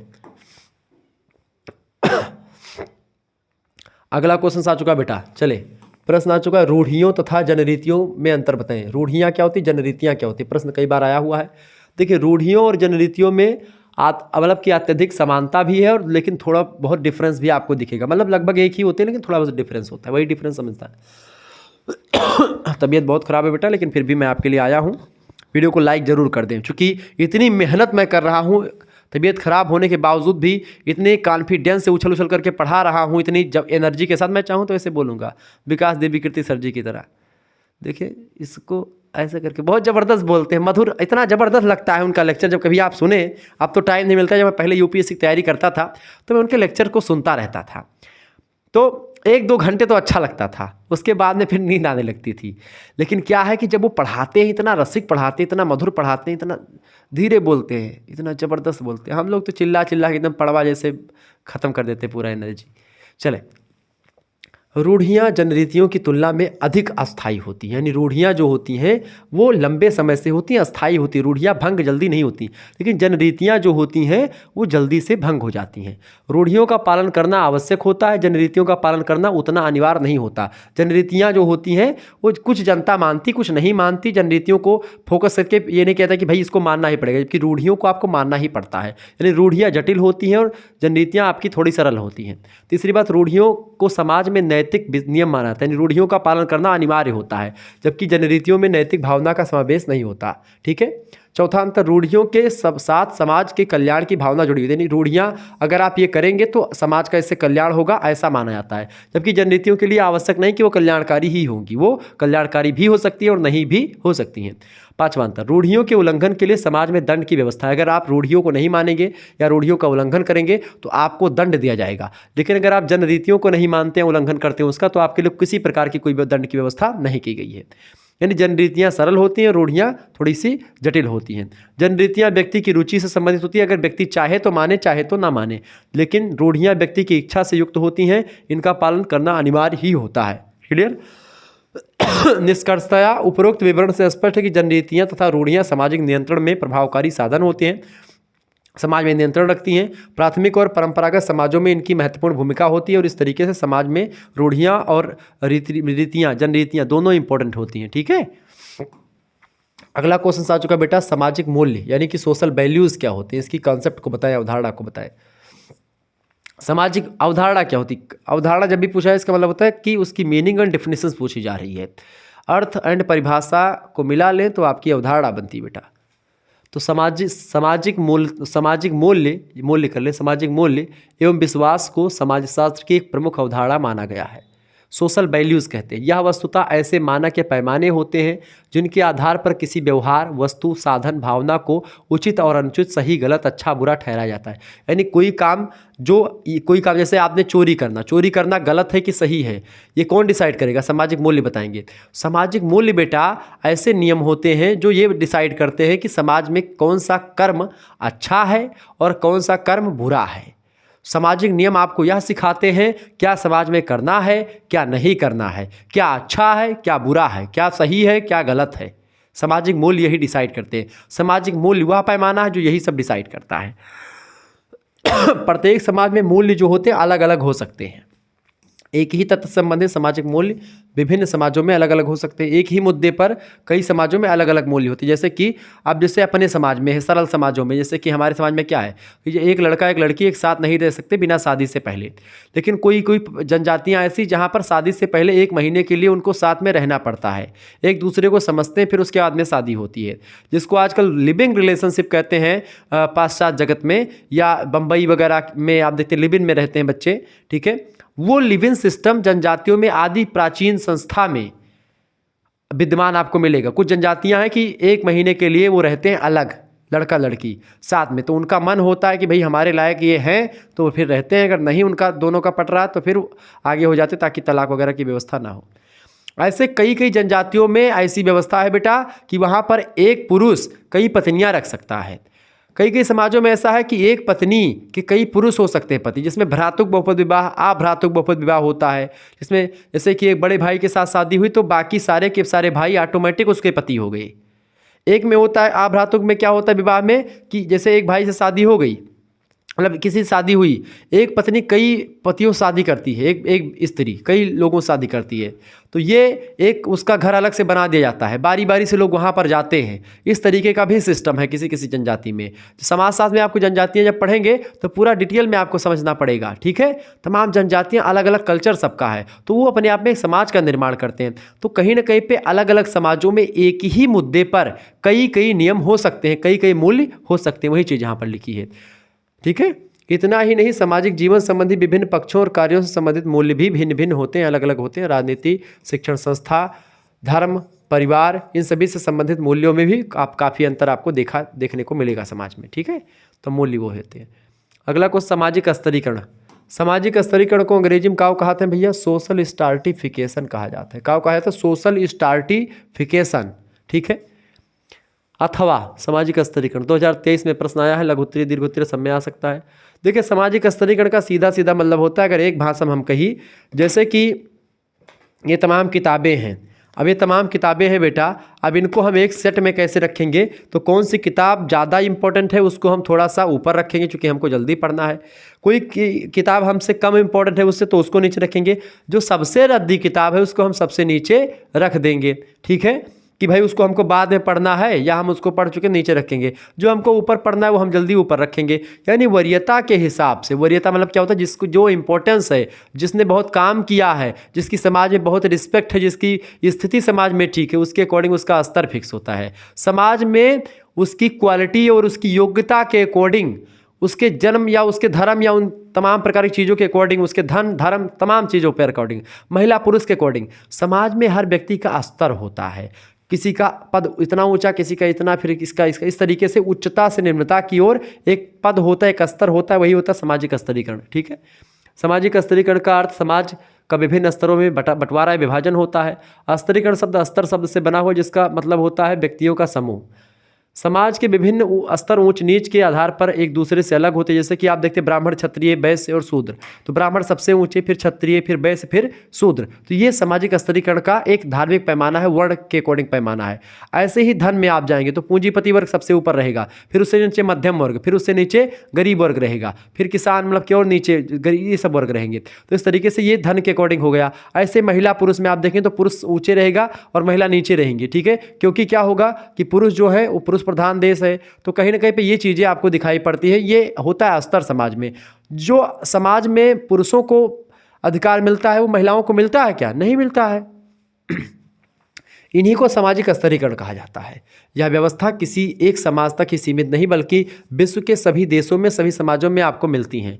दूसरे शब्दों में, सामाजिक संस्तरण या स्तरीकरण वह प्रक्रिया है जिसके द्वारा समाज को विविध स्तरों में बांटा जाता है, विभक्त किया जाता है, ठीक है। ये बात आप ध्यान रखेंगे। पी जिसबर्ट कहते हैं बेटा, पी जिसबर्ट बहुत अच्छे समाजशास्त्री हैं, कहते हैं कि समाज की उच्चता एवं अधीनता के संबंधों में पारस्परिक रूप से संबंधित अस्थायी समूहों अथवा श्रेणियों में विभाजन ही सामाजिक स्तरीकरण होता है। जैसे एक पुलिस जो है, थाने में आप देखते हैं कि एसओ होता है, एक एसएचओ होता है, ठीक है, एक दरोगा होता है, एक सब इंस्पेक्टर होता है, ठीक है, फिर सिपाही होता है, होमगार्ड होता है। तो इनका सभी का कोई ऊंचा है, कोई नीचा है, कि इनका सबका पद होता है। तो ये स्तरीकरण भी वहाँ पर आपको दिखेगा। अगले विद्वान है मूरे।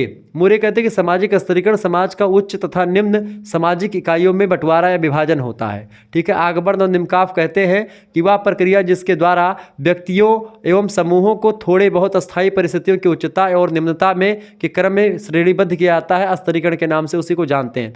यानी उसके समाज में क्या परिस्थिति है, क्या सिचुएशन है, उसकी परिस्थितियाँ दो प्रकार की होती बेटा। परिस्थिति भी आप पढ़ेंगे। परिस्थिति दो प्रकार की होती है। एक होती है आपकी कौन सी परिस्थिति?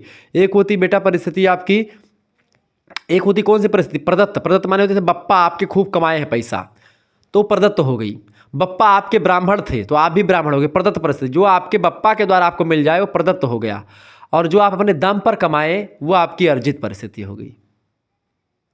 तो प्रदत्त और अर्जित परिस्थितियाँ बेटा दो प्रकार की होती हैं, एक प्रदत्त एक अर्जित। बप्पा के द्वारा मिले तो प्रदत्त, और अपना कमाओ तो अर्जित। समझ गया बात? तो यानी कि ये टॉपिक अपने आप में बहुत इंपॉर्टेंट है। 10 नंबर आपका तैयार हो जाएगा बप्पा से और आपसे। समझ रहे हो ना? कहने का तत्व, बप्पा माने पिताजी, फादर। तो कहने का तात्पर्य यहाँ पर यह है कि परिस्थितियाँ जो होती, स्थिति समाज में आपका क्या सिचुएशन है, आप किस ओहदे पर हो, आपके पास पैसा खूब ज़्यादा है, आपका समाज में स्तर ऊंचा होगा।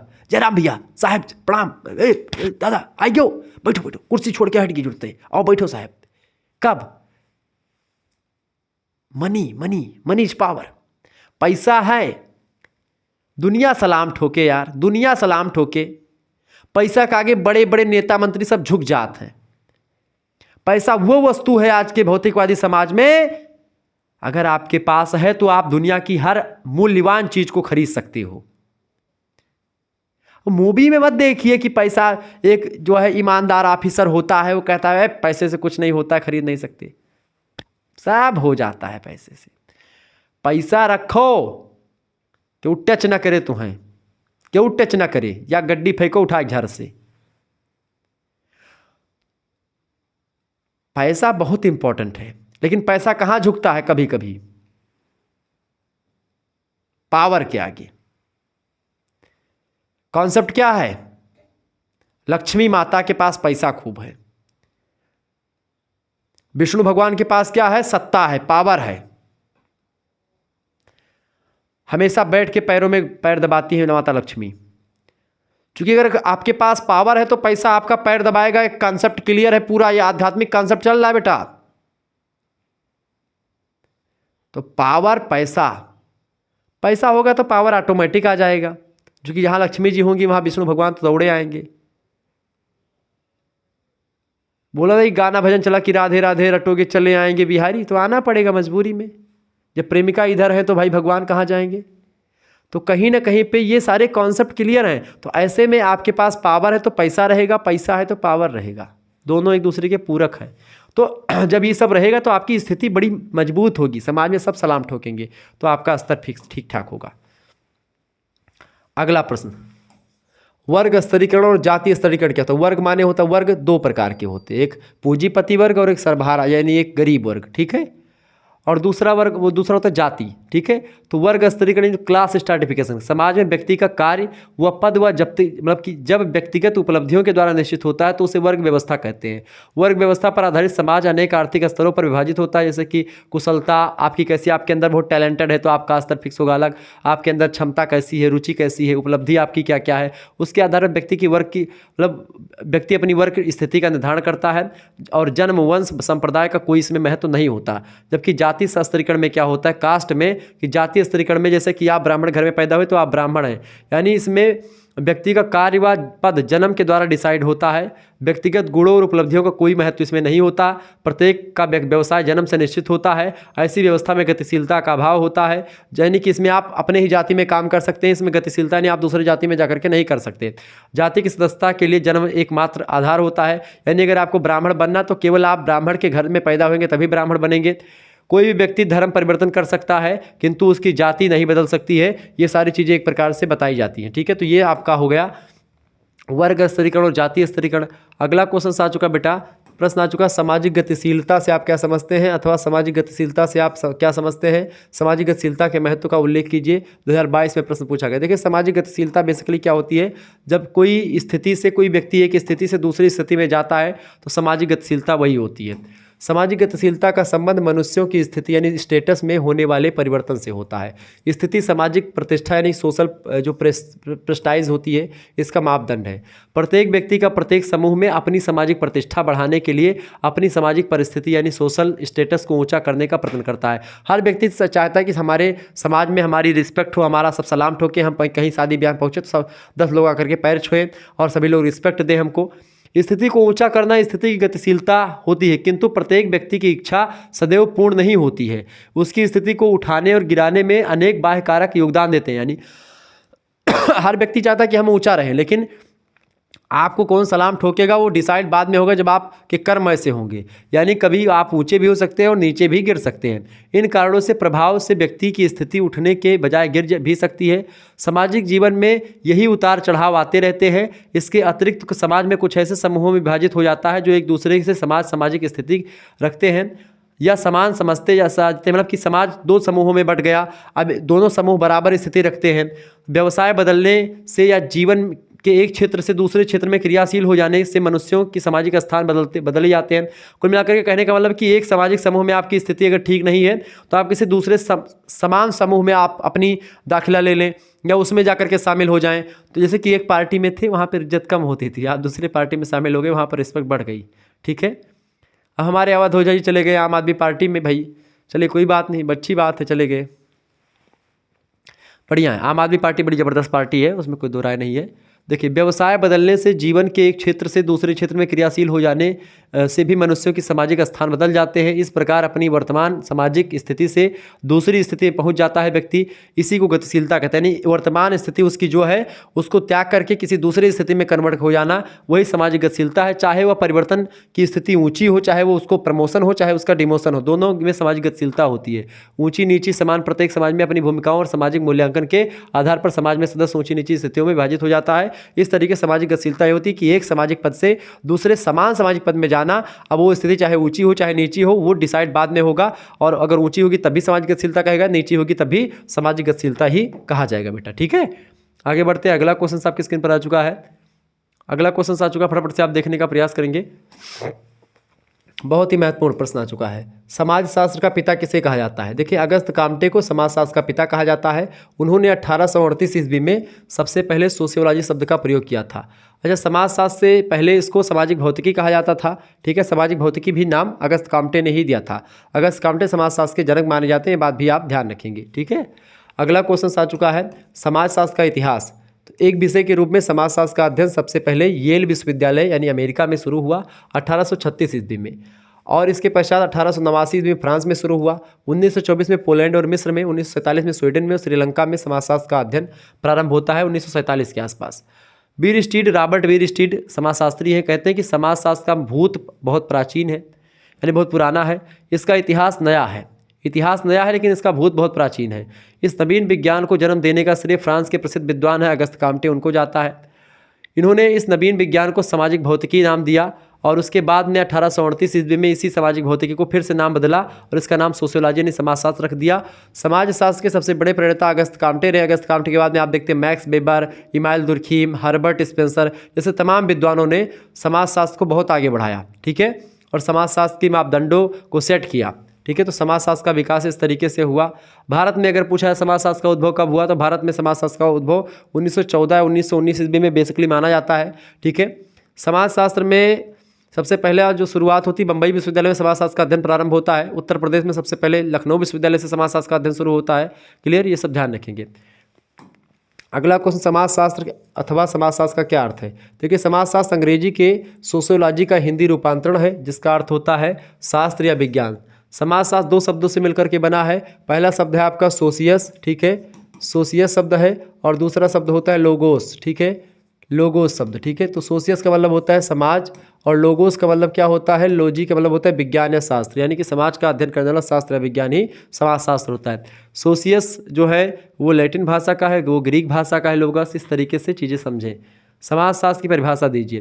देखिए, गिडिंग्स कहते हैं कि समाजशास्त्र समाज का वैज्ञानिक अध्ययन करता है। चैप्टर नंबर 1 में मैंने पूरी परिभाषा आपको समझा रखी, देख लीजिएगा। दुर्खीम कहते हैं कि समाजशास्त्र सामूहिक प्रतिनिधानों का विज्ञान है। मैक्स वेबर कहते हैं कि समाज सामाजिक संबंधों का जाल है, समाज के इन्हीं जाल का अध्ययन ही समाजशास्त्र के अंतर्गत किया जाता है। इस तरीके से समाजशास्त्र जो होता है सामाजिक संबंधों का अध्ययन करता है, समाज का अध्ययन करता है। ठीक है, आगे देखते हैं। समाज का वैज्ञानिक अध्ययन करता है। अगला प्रश्न आ चुका है, समाजशास्त्र सामाजिक अंतरक्रियाओं का अध्ययन करता है। समाजशास्त्र सामाजिक समूहों का अध्ययन करता है। ये तमाम विद्वानों ने अपने अपने हिसाब से बताया है। समाजशास्त्र की उपयोगिता क्या है, क्यों पढ़ते हैं हम?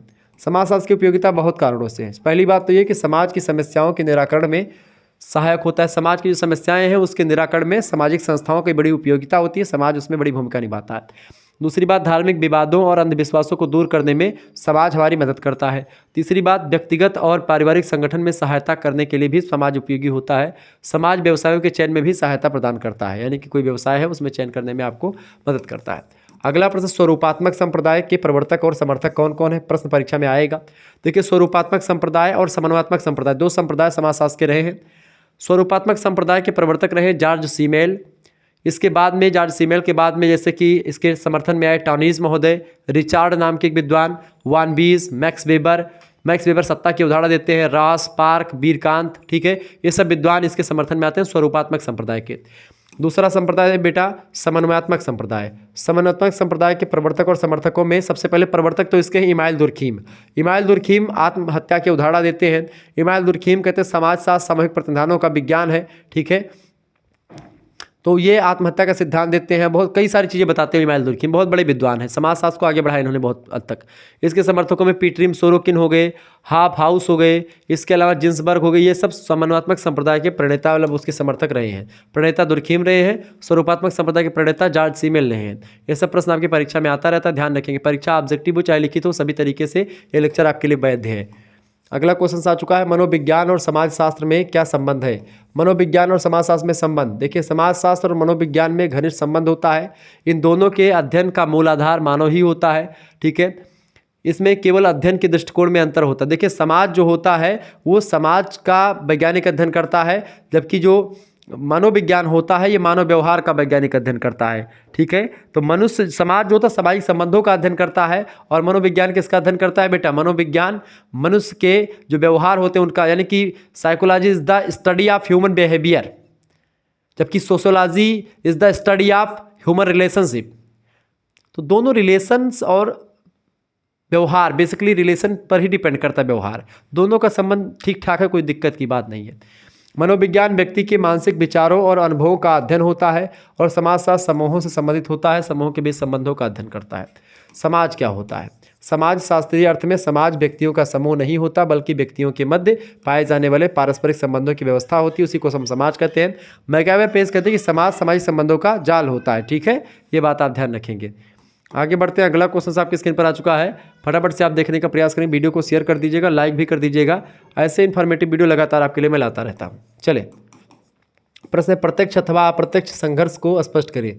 देखिए समाज में एक तरफ प्रत्यक्ष संघर्ष भी पाया जाता है, डायरेक्ट कॉन्फ्लिक्ट, और एक होता है अप्रत्यक्ष संघर्ष की तरह जो है संघर्ष कर रहे हैं, चुप्पा टाइप का, ठीक है। तो प्रत्यक्ष संघर्ष का तात्पर्य उस संघर्ष से होता है जिसमें व्यक्ति प्रत्यक्ष रूप से एक दूसरे के को नुकसान पहुंचा करके लक्ष्य पाने का प्रयत्न करते हैं। युद्ध, सांप्रदायिक दंगे, दलबंदी, ये सब करके प्रत्यक्ष संघर्ष होते हैं, यही सब प्रत्यक्ष संघर्ष हैं कि भाई हमको फलाने से दुश्मनी है तो हम सीधा सामने से वार कर रहे हैं। और एक दूसरा होता है अप्रत्यक्ष संघर्ष। इसमें क्या होता है, अप्रत्यक्ष संघर्ष का तात्पर्य होता है उस संघर्ष से जिसमें व्यक्ति प्रत्यक्ष की अपेक्षा परोक्ष रूप से यानी कि छुप करके अपने विपक्षी के मार्ग में बाधा पैदा करता है कि विपक्षी आगे ना बढ़े, विपक्षी पीछे हो जाए ताकि हम आगे हो जाएं। इस प्रकार से बाधा उत्पन्न करने का मुख्य लक्ष्य होता है विपक्षी को अपने कार्य में असफल करना, और इसे व्यक्ति परोक्ष रूप से उचित और अनुचित दोनों साधनों का प्रयोग करके करता है, ठीक है। साधन कोई भी हो, बस उसका हानि होनी चाहिए सामने वाले की, ठीक है। ये होता है आपका अप्रत्यक्ष संघर्ष, ठीक है। समाज में जहाँ एक तरफ संघर्ष पाया जाता है वहीं एक तरफ मतलब सहयोग भी पाया जाता है।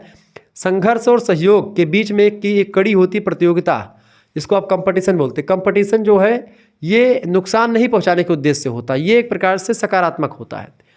HP फेयरचाइल्ड कहते हैं कि प्रतियोगिता सीमित उद्देश्यों या सीमित वस्तुओं के उपयोग अथवा अधिकार के लिए होने वाला संघर्ष होता है। यानी ये संघर्ष जो है व्यक्ति को पीछे करने के लिए नहीं, अपने जीतने के लिए होता है कि हम जीत जाएं बस। लेकिन संघर्ष जो होता है वो फलाना पिछड़ जाए तभी हम आगे बढ़ेंगे, फलाने के खिलाफ ईर्षा उसके मन में आ जाए, ये ठीक है। प्रोफेसर ग्रीन कहते हैं कि प्रतियोगिता में दो या दो से अधिक समूह उन लक्ष्यों को प्राप्त करने का प्रयत्न करते हैं जिनमें किसी भी समूह से एक दूसरे से समझौता करने की आशा नहीं होती है। जैसे दो मैच हो रहे, क्रिकेट का मैच, तो उसमें क्या हो रहा है, उसमें एक प्रकार से वो क्या हो रहा है, वो आपका प्रतियोगिता हो रही है, ठीक है। लेकिन जैसे अब आप देखते हैं प्रतियोगिता हो रही है, लेकिन जब किसी में युद्ध हो रहा है तो वो क्या हो रहा है, वो संघर्ष हो रहा है, ठीक है। आगे देखते हैं, अगला क्वेश्चन आ चुका है। प्रश्न है, पर संस्कृति ग्रहण की कोई दो परिभाषा। पर संस्कृति ग्रहण क्या होता है, यानी कि दूसरी संस्कृति को अपनाना ही पर संस्कृति ग्रहण कहलाता है। क्लियर। देखिए मजूमदार और मदान कहते हैं कि जब एक संस्कृति के प्रभाव से दूसरी संस्कृति के संपूर्ण जीवन पद्धति परिवर्तन प्रक्रिया के दौर में होती है तब इस प्रक्रिया को पर संस्कृति ग्रहण कहा जाता है, ठीक है।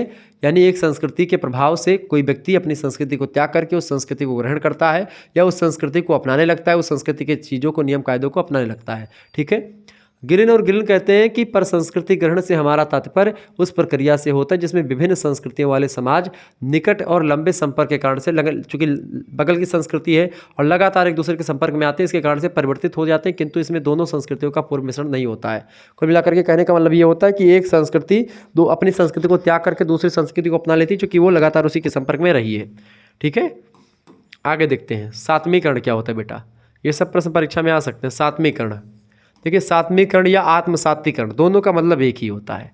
हर्षकोविट्ज़ नाम के विद्वान कहते हैं कि जब कोई संस्कृति अपनी व्यक्तिगता यानी विशिष्टता को खो देती है और अन्य संस्कृति में समाविष्ट हो जाती है तो ऐसी प्रक्रिया आत्मसातीकरण होती है। यानी एक संस्कृति का जो मूल उद्देश्य था, संस्कृति का जो एक प्रकार से जो कायदा था, नियम था, जब वो एक प्रकार से ढहने लगता है, भंग होने लगता है, तो ऐसी स्थिति में बेटा होता ये है कि वह संस्कृतियाँ क्या हो जाती हैं, वह संस्कृति अपने आप में उसके नैतिक नियम जिस उद्देश्य से वो करी गई थी वो धीरे धीरे दबने लगती हैं और जो सामने वाली संस्कृति है वो चूँकि पावरफुल है उसमें विलीन हो जाती है। ठीक है, तो वो पर संस्कृतिकरण या होता है आत्मसातीकरण। दूसरे बोगार्ड्स कहते हैं कि आत्मसातकरण वह प्रक्रिया है जिसके द्वारा बहुत से व्यक्तियों की मनोवृत्तियाँ एकीकृत होती हैं और इस प्रकार वे एकीकृत समूह के रूप में विकसित हो जाते हैं और जो है वो पर संस्कृति यानी कि इसमें आत्मसात कर लेते, किसी भी चीज़ को आत्मसात कर लेते हैं। ठीक है, ये बात आप ध्यान रखेंगे।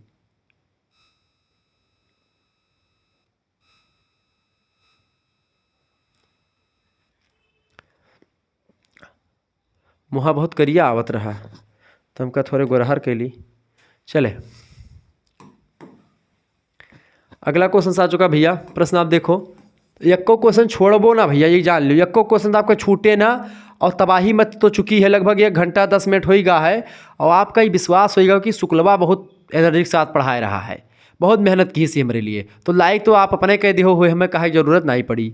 चलो वैसे कह रहे कोई चक्कर, लेकिन सामाजिक संरचना यानी अथवा परिस्थिति क्या होती है? सामाजिक संरचना या परिस्थिति। देखिए सामाजिक संरचना बेसिकली परिस्थिति का ही नाम होती है। समाज में स्ट्रक्चर होता है, वो परिस्थिति स्ट्रक्चर का ही डिसाइड करती है।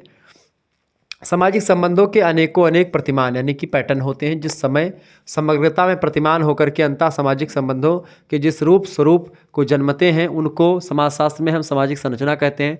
सामाजिक संरचना में सामाजिक मूल्य, रीति रिवाज, प्रथा, परंपराएं, साथ ये दुनिया भर का जो परिस्थिति, भूमिका, सब कुछ आ जाते हैं। ठीक है, सामाजिक स्ट्रक्चर में।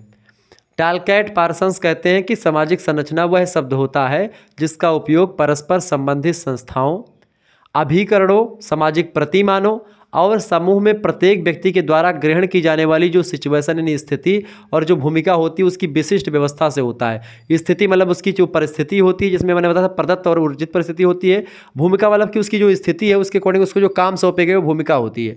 जैसे रोल माने क्या होता है? भूमिका होती है। ठीक है, अब कोई व्यक्ति को कोई पद सौंपा जाएगा तो उससे कुछ कर्तव्य भी होंगे उसके, तो उसी को कर्तव्य का निर्वहन करना ही भूमिका होती है। तो सामाजिक भूमिका भी एक टॉपिक है आपके पाठ्यक्रम में और सामाजिक परिस्थिति भी एक टॉपिक है। ठीक है, तो सामाजिक भूमिका और परिस्थिति की विशिष्ट व्यवस्था जो होती है वो सामाजिक संरचना के द्वारा ही डिसाइड होती है। मैकाइवर और पेज कहते हैं बेटा, मैकाइवर और पेज कहते हैं कि समूहों के विभिन्न प्रकारों से मिल करके ही सामाजिक संरचना की जटिल प्रतिमान का निर्माण होता है। क्योंकि समूह कई सारे मिल करके सामाजिक संरचना बनती है जिसमें तमाम चीज़ें विद्यमान रहती है, जो जितनी भी चीज़ें आपने पढ़ी। अगला क्वेश्चन आ चुका, परिस्थिति का अर्थ बताएं अथवा परिस्थिति क्या है? 2022-23 में आया हुआ है। देखिए समूह में या दूसरों के साथ संबंध के क्रम में एक व्यक्ति का जो स्थान होता है वह उसकी सामाजिक परिस्थिति होती है। इसी प्रकार लेपियर कहते हैं कि समाज में व्यक्ति का जो स्तर होता है उसी को व्यक्ति की सामाजिक परिस्थिति कहते हैं। यानी जो मैंने बताया सामाजिक स्तरीकरण, ऊंच नीच क्रम में बांटना सामाजिक स्तरीकरण कहलाता है, लेकिन उसका जो पद है वह उसकी परिस्थिति कहलाती है और उस पद पर रह करके वो जो व्यक्ति काम करता है वो उसकी भूमिका कहलाती है। बेटा ये बात आप ध्यान रखें। क्या मैंने बताया? मैंने कहा कोई समाज है, उस समाज में कोई पद है, उस पद पर यानी एक पद ऊंचे से नीचे पद पर बैठाना एक क्रिया जो होती है, एक प्रक्रिया स्तरीकरण कहलाती है, सोशल स्ट्रैटिफिकेशन। सोशल स्ट्रैटिफिकेशन के द्वारा जो व्यक्ति को पद प्राप्त होता है वह उसकी स्थिति होती, परिस्थिति होती है। ठीक है, ये बात आप ध्यान रखेंगे। और उसकी परिस्थिति यानी उस पद पर बैठने के बाद में उस व्यक्ति का क्या कर्तव्य होता है, वही कर्तव्य उसकी भूमिका कहलाती है। बेटा ये बात आप ध्यान रखेंगे। तीनों टॉपिक आपका 1 मिनट में मैंने खत्म कर दिया। क्लियर? आगे देखते हैं। अगला क्वेश्चन आ चुका है, परिस्थिति की परिभाषा दीजिए। देखिए मैकावे पेज कहते हैं कि परिस्थिति के बारे में कि परिस्थिति वह सामाजिक व्यवस्था है जो धारक को यानी व्यक्ति को उसकी अपनी व्यक्तिगत विशेषताओं, उसकी जो क्वालिटी है और उसकी जो सामाजिक सेवा है उससे अलग कुछ गौरव, प्रतिष्ठा और प्रभाव उसको देती है। ठीक है, उसके व्यक्तिगत विशेषताओं के अकॉर्डिंग, उसकी सामाजिक सेवा के अकॉर्डिंग। ठीक है। दूसरी बात, इलियट और मैरिल कहते हैं कि परिस्थिति व्यक्ति का वह पद होता है जिसे व्यक्ति किसी समूह से अपने लिंग, अपने आयु, परिवार, वर्ग, व्यवसाय, विवाह अथवा प्रयासों के द्वारा प्राप्त करता है। यानी कि कोई व्यक्ति महिला पुरुष उसके अकॉर्डिंग कुछ मिल गया, उसको आयु किसकी है, परिवार कैसा है, उसका वर्ग कैसा है, व्यवसाय कैसा है, कितना कमाता है, विवाह किससे हुआ है, ये सब डिसाइड करते हैं किसी व्यक्ति के पद और परिस्थिति को आगे बढ़ाने में या उसको नीचे करने में। ठीक है, ये बात आप ध्यान रखेंगे। और उस पद पर रह करके जो काम करेगा व्यक्ति वो उसकी भूमिका हो जाएगी, रोल हो जाएगा। देखिए ये सब हीरो की भूमिका में जब अक्षय कुमार आएंगे तो वो हीरो वाली भूमिका निभाएंगे जो हीरो को करना होगा। लेकिन जब वही अक्षय कुमार गुंडा बनेंगे, विलन बनेंगे तो विलन वाली भूमिका में रहेंगे, विलन का काम करेंगे। तो पद उनका क्या है, इसे हीरो और विलन क्या है, पद है, स्थिति परिस्थिति है। लेकिन जो काम कर रहे हैं, एक्टिंग कर रहे हैं हीरो वाली, तो एक्टिंग वो क्या है, वही एक्टिंग उनकी एक प्रकार से क्या होती है बेटा, उनकी भूमिका होती है, रोल होता है उनका। ठीक है, ध्यान रखेंगे। तो किसी परिस्थिति से संबंधित व्यवहार के प्रतिमान को समानता भूमिका कहते हैं। व्यवहार का प्रतिमान यानी कि जो करता है उस व्यवहार में जो काम को वगैरह होता है वो सब। इससे कर्तव्य और मतलब की सुविधाओं का भी पता चलता है कि उसको क्या क्या सुविधा मिल रही है और उसको उसका क्या क्या कर्तव्य है। ये परिस्थिति मतलब ये जो है परिस्थितियाँ मतलब भूमिका डिसाइड करती है उसकी। वास्तव में भूमिका वह ढंग है जिसके द्वारा व्यक्ति अपनी परिस्थिति संबंधी आवश्यकताओं की पूर्ति करता है। ठीक है। अगला प्रश्न, आदर्श नियम की परिभाषा दीजिए। देखिए सोरिफ और सोरिफ कहते हैं, सेरिफ और सेरिफ की आदर्श नियमों का अर्थ होता है विभिन्न मामलों में से संबंधित मूल्य निर्णयों से व्यक्तियों, वस्तुओं और परिस्थितियों के संदर्भ में व्यवहार की पद्धतियों का मूल्यांकन करते हैं। विशेष रूप से समूह के लिए कुछ महत्वपूर्ण मामलों में अपेक्षित या आदर्श व्यवहार को ही की ओर संकेत करते हैं, उसी को आदर्श नियम कहते हैं। आदर्श नियम ही धीरे धीरे करके सामाजिक मूल्य बन जाते हैं। ठीक है। अगला क्वेश्चन आपकी स्क्रीन पर आ चुका है, फटाफट से आप देखने का प्रयास करेंगे। बहुत ही जबरदस्त क्वेश्चन है। प्रश्न आ चुका है, प्रश्न, प्रतिमानों या आदर्शों का महत्व क्या है। देखिए सामाजिक आदर्श समाज के लिए अत्यंत महत्वपूर्ण माने जाते हैं। इनके महत्व को निम्नांकित प्रकार से स्पष्ट किया जा सकता है। पहली बात, सामाजिक आदर्श व्यक्तियों के व्यवहार को नियंत्रित और नियमित करने में महत्वपूर्ण भूमिका निभाते हैं। दूसरी बात, इन्हें सामाजिक नियंत्रण का अनौपचारिक साधन माना जाता है। दूसरी बात, सामाजिक आदर्शों का संबंध मनुष्य की विभिन्न सामाजिक परिस्थितियों और सामाजिक आवश्यकताओं से होता है, जिससे वे एक प्रेरक यानी मोटिवेटर पावर के रूप में कार्य करते हैं। तो सामाजिक आदर्श यही होते हैं। सामाजिक आदर्श मानव की व्यक्तिगत और आत्मचेतना के महत्वपूर्ण अंग माने जाते हैं और इसके नाते सामाजिक जीवन को सरल और सुचारू बनाते हैं। सामाजिक आदर्श बेसिकली वही होते हैं जिसको लोग फॉलो करते हैं, जो अच्छा करते हैं उन्हीं को लोग फॉलो करने लगते हैं। तो सामाजिक आदर्श वही चीज़ें हो जाती हैं। ऐसे कृत्य जो कि समाज को अच्छाई की ओर ले जाते हैं वही काम आदर्श कहे जाते हैं। अगला प्रश्न आ चुका है, रूढ़ियों की 4 विशेषताएं लिखें। देखिए रूढ़ियों की विशेषताएं निम्न प्रकार की। पहली बात तो रूढ़ियों से समूह के कल्याण की भावना निहित होती है, अतः इसके उल्लंघन के लिए समाज के द्वारा दंड की व्यवस्था भी होती है। दूसरी बात, रूढ़ियों में नैतिकता की भावना होती है, अतः इनका पालन करना अनिवार्य होता है। तीसरी बात, रीति रिवाज और जनरीतियाँ जब शक्तिशाली हो जाती तो वही रूढ़ियों के रूप में परिवर्तित हो जाती हैं। यानी कि कोई रीति रिवाज या कोई जनरीतियाँ जब ज़्यादा पावरफुल हो जाती हैं और लगातार एक समाज में होती रहती हैं तो वही जाकर के फिर रूढ़ियों का निर्माण कर देती हैं। ठीक है। रूढ़ियों का एक पीढ़ी से दूसरी पीढ़ी में हस्तांतरण होता है। ठीक है, ये बात आप यानी कि एक पीढ़ी से दूसरी पीढ़ी में जाती हैं। अगला क्वेश्चन फिर आ चुका है भाई, समिति क्या होती है। अति लघु उत्तरीय प्रश्न आता है। समिति को बोलते हैं अंग्रेजी में एसोसिएशन। HP फेयरचाइल्ड कहते हैं कि समिति वह संगठनात्मक समूह है जो सामान्य उद्देश्यों की पूर्ति के लिए निर्मित किया जाता है। ठीक है, मतलब निश्चित उद्देश्यों की पूर्ति के लिए निर्मित किया जाता है तथा जिसका स्वयं का प्रशासकीय ढांचा तथा कार्यकर्ता होते हैं। गिलिन और गिलिन कहते हैं कि समिति व्यक्तियों का एक ऐसा समूह है जो किसी निश्चित उद्देश्य अथवा उद्देश्यों के लिए संगठित किया जाता है तथा मान्यता प्राप्त अथवा स्वीकृत कार्यप्रणालियों व्यवहारों के द्वारा कार्य करता है। गिलिन और गिलिन की परिभाषा बिल्कुल सटीक है, जबकि HP फेयरचाइल्ड की परिभाषा में समान उद्देश्य है तो थोड़ा सा वहाँ पर गलत हो जाता है। ठीक है, यानी निश्चित उद्देश्य, समितियों का निश्चित उद्देश्य होता है और वो अपने उद्देश्य की पूर्ति के बाद में भंग हो जाती हैं। सदस्यता इसकी अनिवार्य होती है, मतलब जो है अनिवार्य नहीं, ऐच्छिक होती है। अपने मन से चाहो तो शामिल हो, मन चाहो निकल जाओ। पूरा मैंने समझा, समिति संस्था समझा रखा है। सामाजिक समूह क्या होता है। सामाजिक समूह की कोई 2 विशेषता बताएं। देखिए जिन वर्ग कहते हैं कि नियमित संपर्क या साथ में लोगों का एक साथ मतलब एक संग्रहण समूह ही होता है। समूह एक निश्चित और समझने योग्य ढांचा होता है। समूह जैसे परिवार एक छोटा समूह है, जबकि एक जो है ऑफिस में काम कर रहे लोग जो होते हैं वो द्वितीयक समूह का निर्माण करते हैं, तो वो भी एक समूह होते हैं। ठीक है, मैकआइवर पेस कहते हैं कि समूह से हमारा अभिप्राय मन व्यक्तियों के ऐसे संकलन से होता है जो एक दूसरे के साथ सामाजिक संबंध स्थापित करते हैं, एक दूसरे को जानते हैं। अब परिवार का देखिए, चार्ल्स कूले ने सामाजिक समूहों को दो भागों में बांटा। पहला है प्राथमिक समूह, दूसरा है द्वितीयक समूह। ठीक है, प्राथमिक समूह जैसे घर परिवार हो गया आपका, ये इसमें आप एक दूसरे को जानते हैं, एक दूसरे के सभी को जानते हैं, तो ये प्राथमिक समूह हो गया।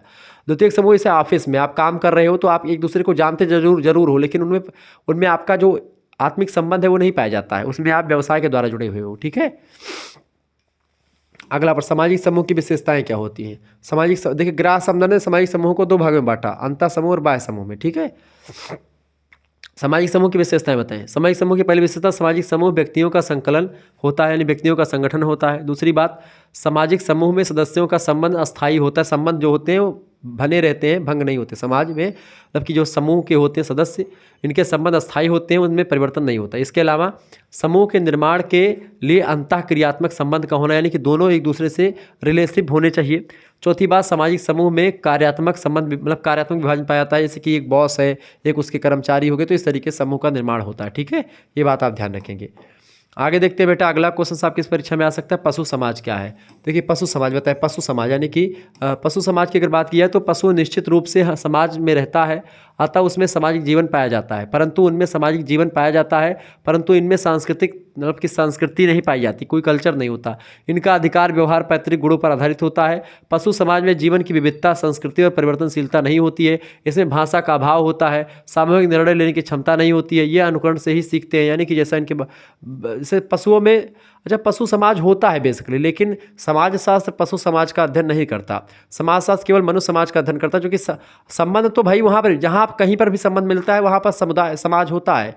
तो संबंध तो भैया एक हाथी के बच्चे का उससे भी होता है, एक कुत्ते के बच्चे की उससे भी होता है संबंध। अगर आप कुत्ते के बच्चे को जाएँ उसके पास से, तो जब कुत्ते होते हैं तो वो काटने दौड़ती हैं कुत्तियाँ। ठीक है, तो ये सब चीज़ें हैं, तो कहीं ना कहीं पे आप देखेंगे उनमें संबंध तो पाया जाता है, लेकिन वो एक भाषा बोलने में अक्षम है, भाषा नहीं बोलते, कोई बोली बोलते हैं, वो बोली निकालते हैं। ठीक है, आपस में वो तो तालमेल बैठा लेते हैं वो भैंस वैंस से मिल करके, लेकिन वो आप उसको नहीं समझ पाएंगे। कहीं ना कहीं पे उनमें कुछ चीज़ों का अभाव होता है। तो सामाजिक मतलब कि पशु समाज तो होता है, लेकिन पशु समाज का अध्ययन समाजशास्त्र नहीं करता है। ठीक है, पशु को समाज को हम समाज कह सकते हैं।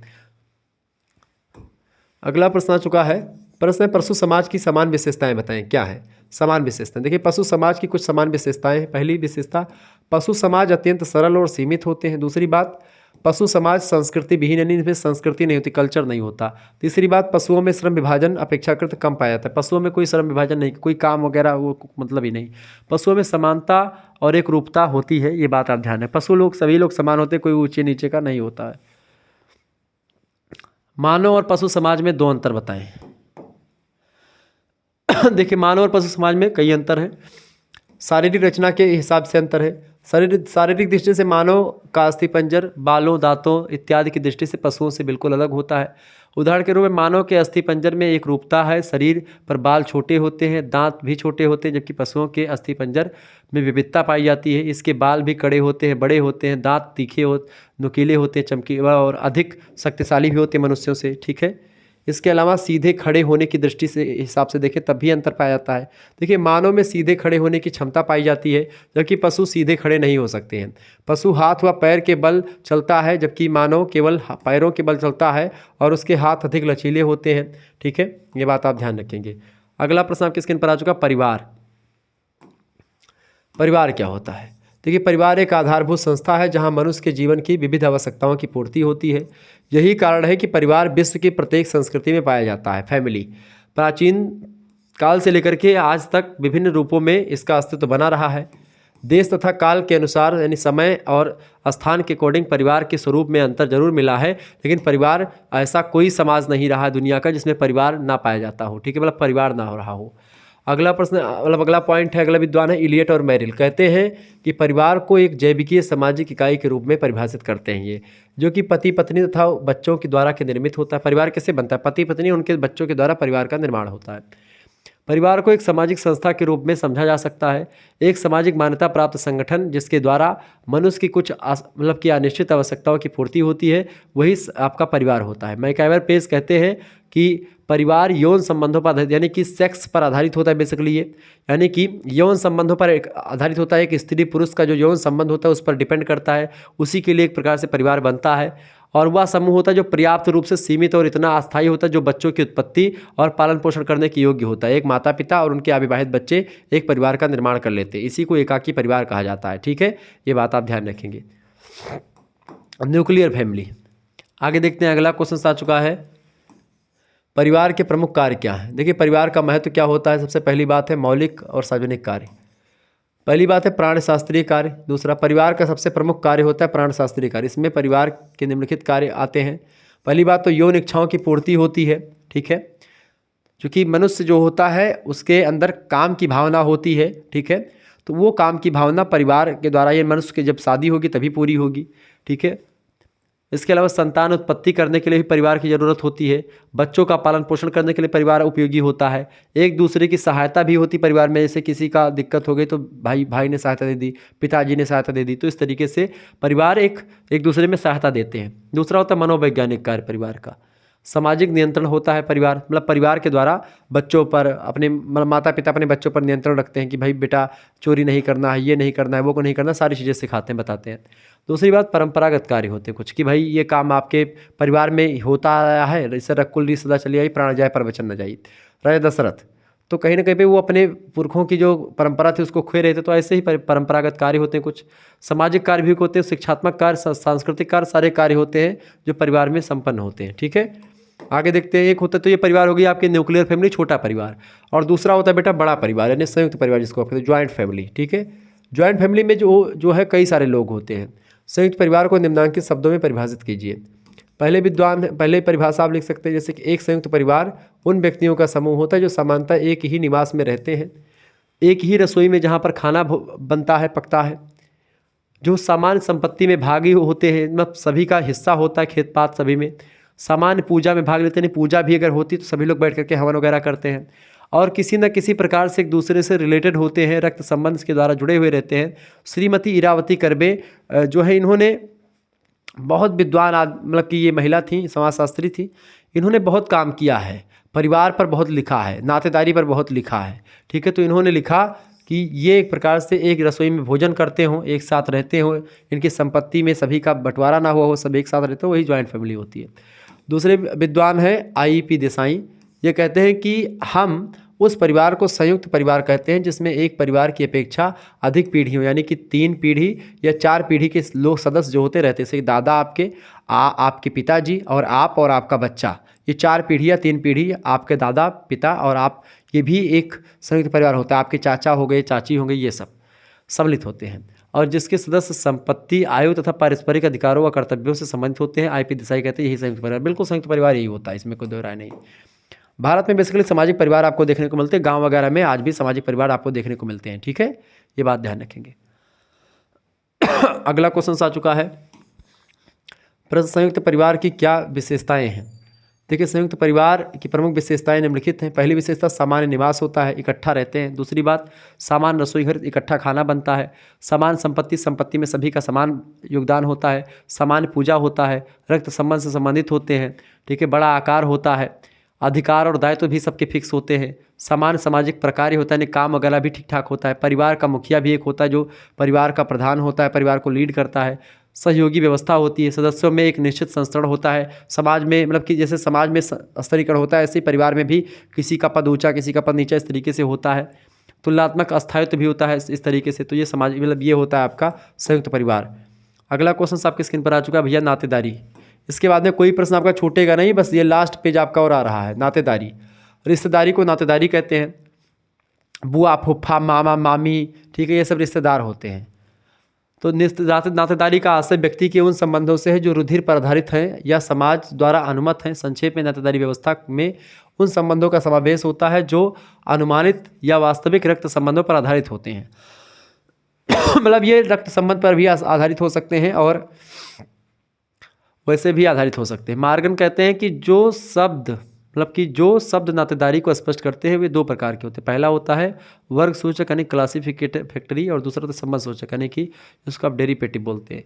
वर्ग सूचक शब्द से संबंध होता है निकटवर्ती, और इसके विपरीत संबंध सूचक का मतलब होता है, ऐसा तात्पर्य उन शब्दों से है जिनसे संबंध का भी स्पष्टीकरण हो जाता है, जैसे माता मतलब पिता माता, चाचा चाची, ताऊ ताई हो गई, मामा मौसी, ये सब हो गए, ये सब आपके होते हैं बेसिकली संबंध सूचक होते हैं। तो इस तरीके से ये संबंधी या रिश्तेदार जो होते हैं उसी को नातेदारी व्यवस्था कहते हैं। नातेदारी व्यवस्था जो होती है, ऐसे शादी हो गई आपकी नातेदारी व्यवस्था, वो भी नातेदार हो गए। अगला क्वेश्चन से नातेदारी को परिभाषित कीजिए। मजूमदार और मदान कहते हैं कि समस्त समाजों में मनुष्य विभिन्न व्यक्ति समूह में विभाजित या विभिन्न संबंधों में बंधा रहता है। इन संबंधों में सबसे अधिक सार्वभौमिक और आधारभूत संबंध वह है जो संतान उत्पत्ति पर डिपेंड करता है। संतान उत्पन्न करने की इच्छा नैसर्गिक है और नातेदारी कहलाती वही, यानी कि बेसिकली इन्होंने कहा मजूमदार मदान ने कि जो शादी होती है एक मिनट फंस गया था पैर, ये मत सोचिए शरीर गुरु जी को चक्कर आ रहा है, पैर फंस गया था। देखिए जैसे शादी होती है तो शादी पहली नातेदारी सबसे बढ़िया, ससुराल जो है सबसे बढ़िया रिश्तेदारी होती है।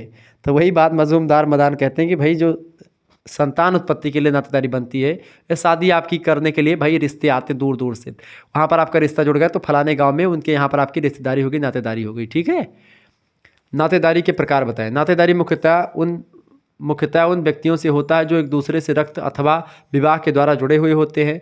इस आधार पर नातेदारी के निम्नलिखित दो रूप पाए जाते हैं, एक तो विवाह संबंधी नातेदारी और एक होता है आपका रक्त संबंधी नातेदारी। रक्त संबंधी में जैसे चाचा चाची ये सब आपके हो गए, पुत्र पिता ये सब आपके संबंध हो गए, और वो बहुत नातेदारी व्यवस्था होती है जो उसमें जैसे पति पत्नी का हो गया ये सब। ठीक है,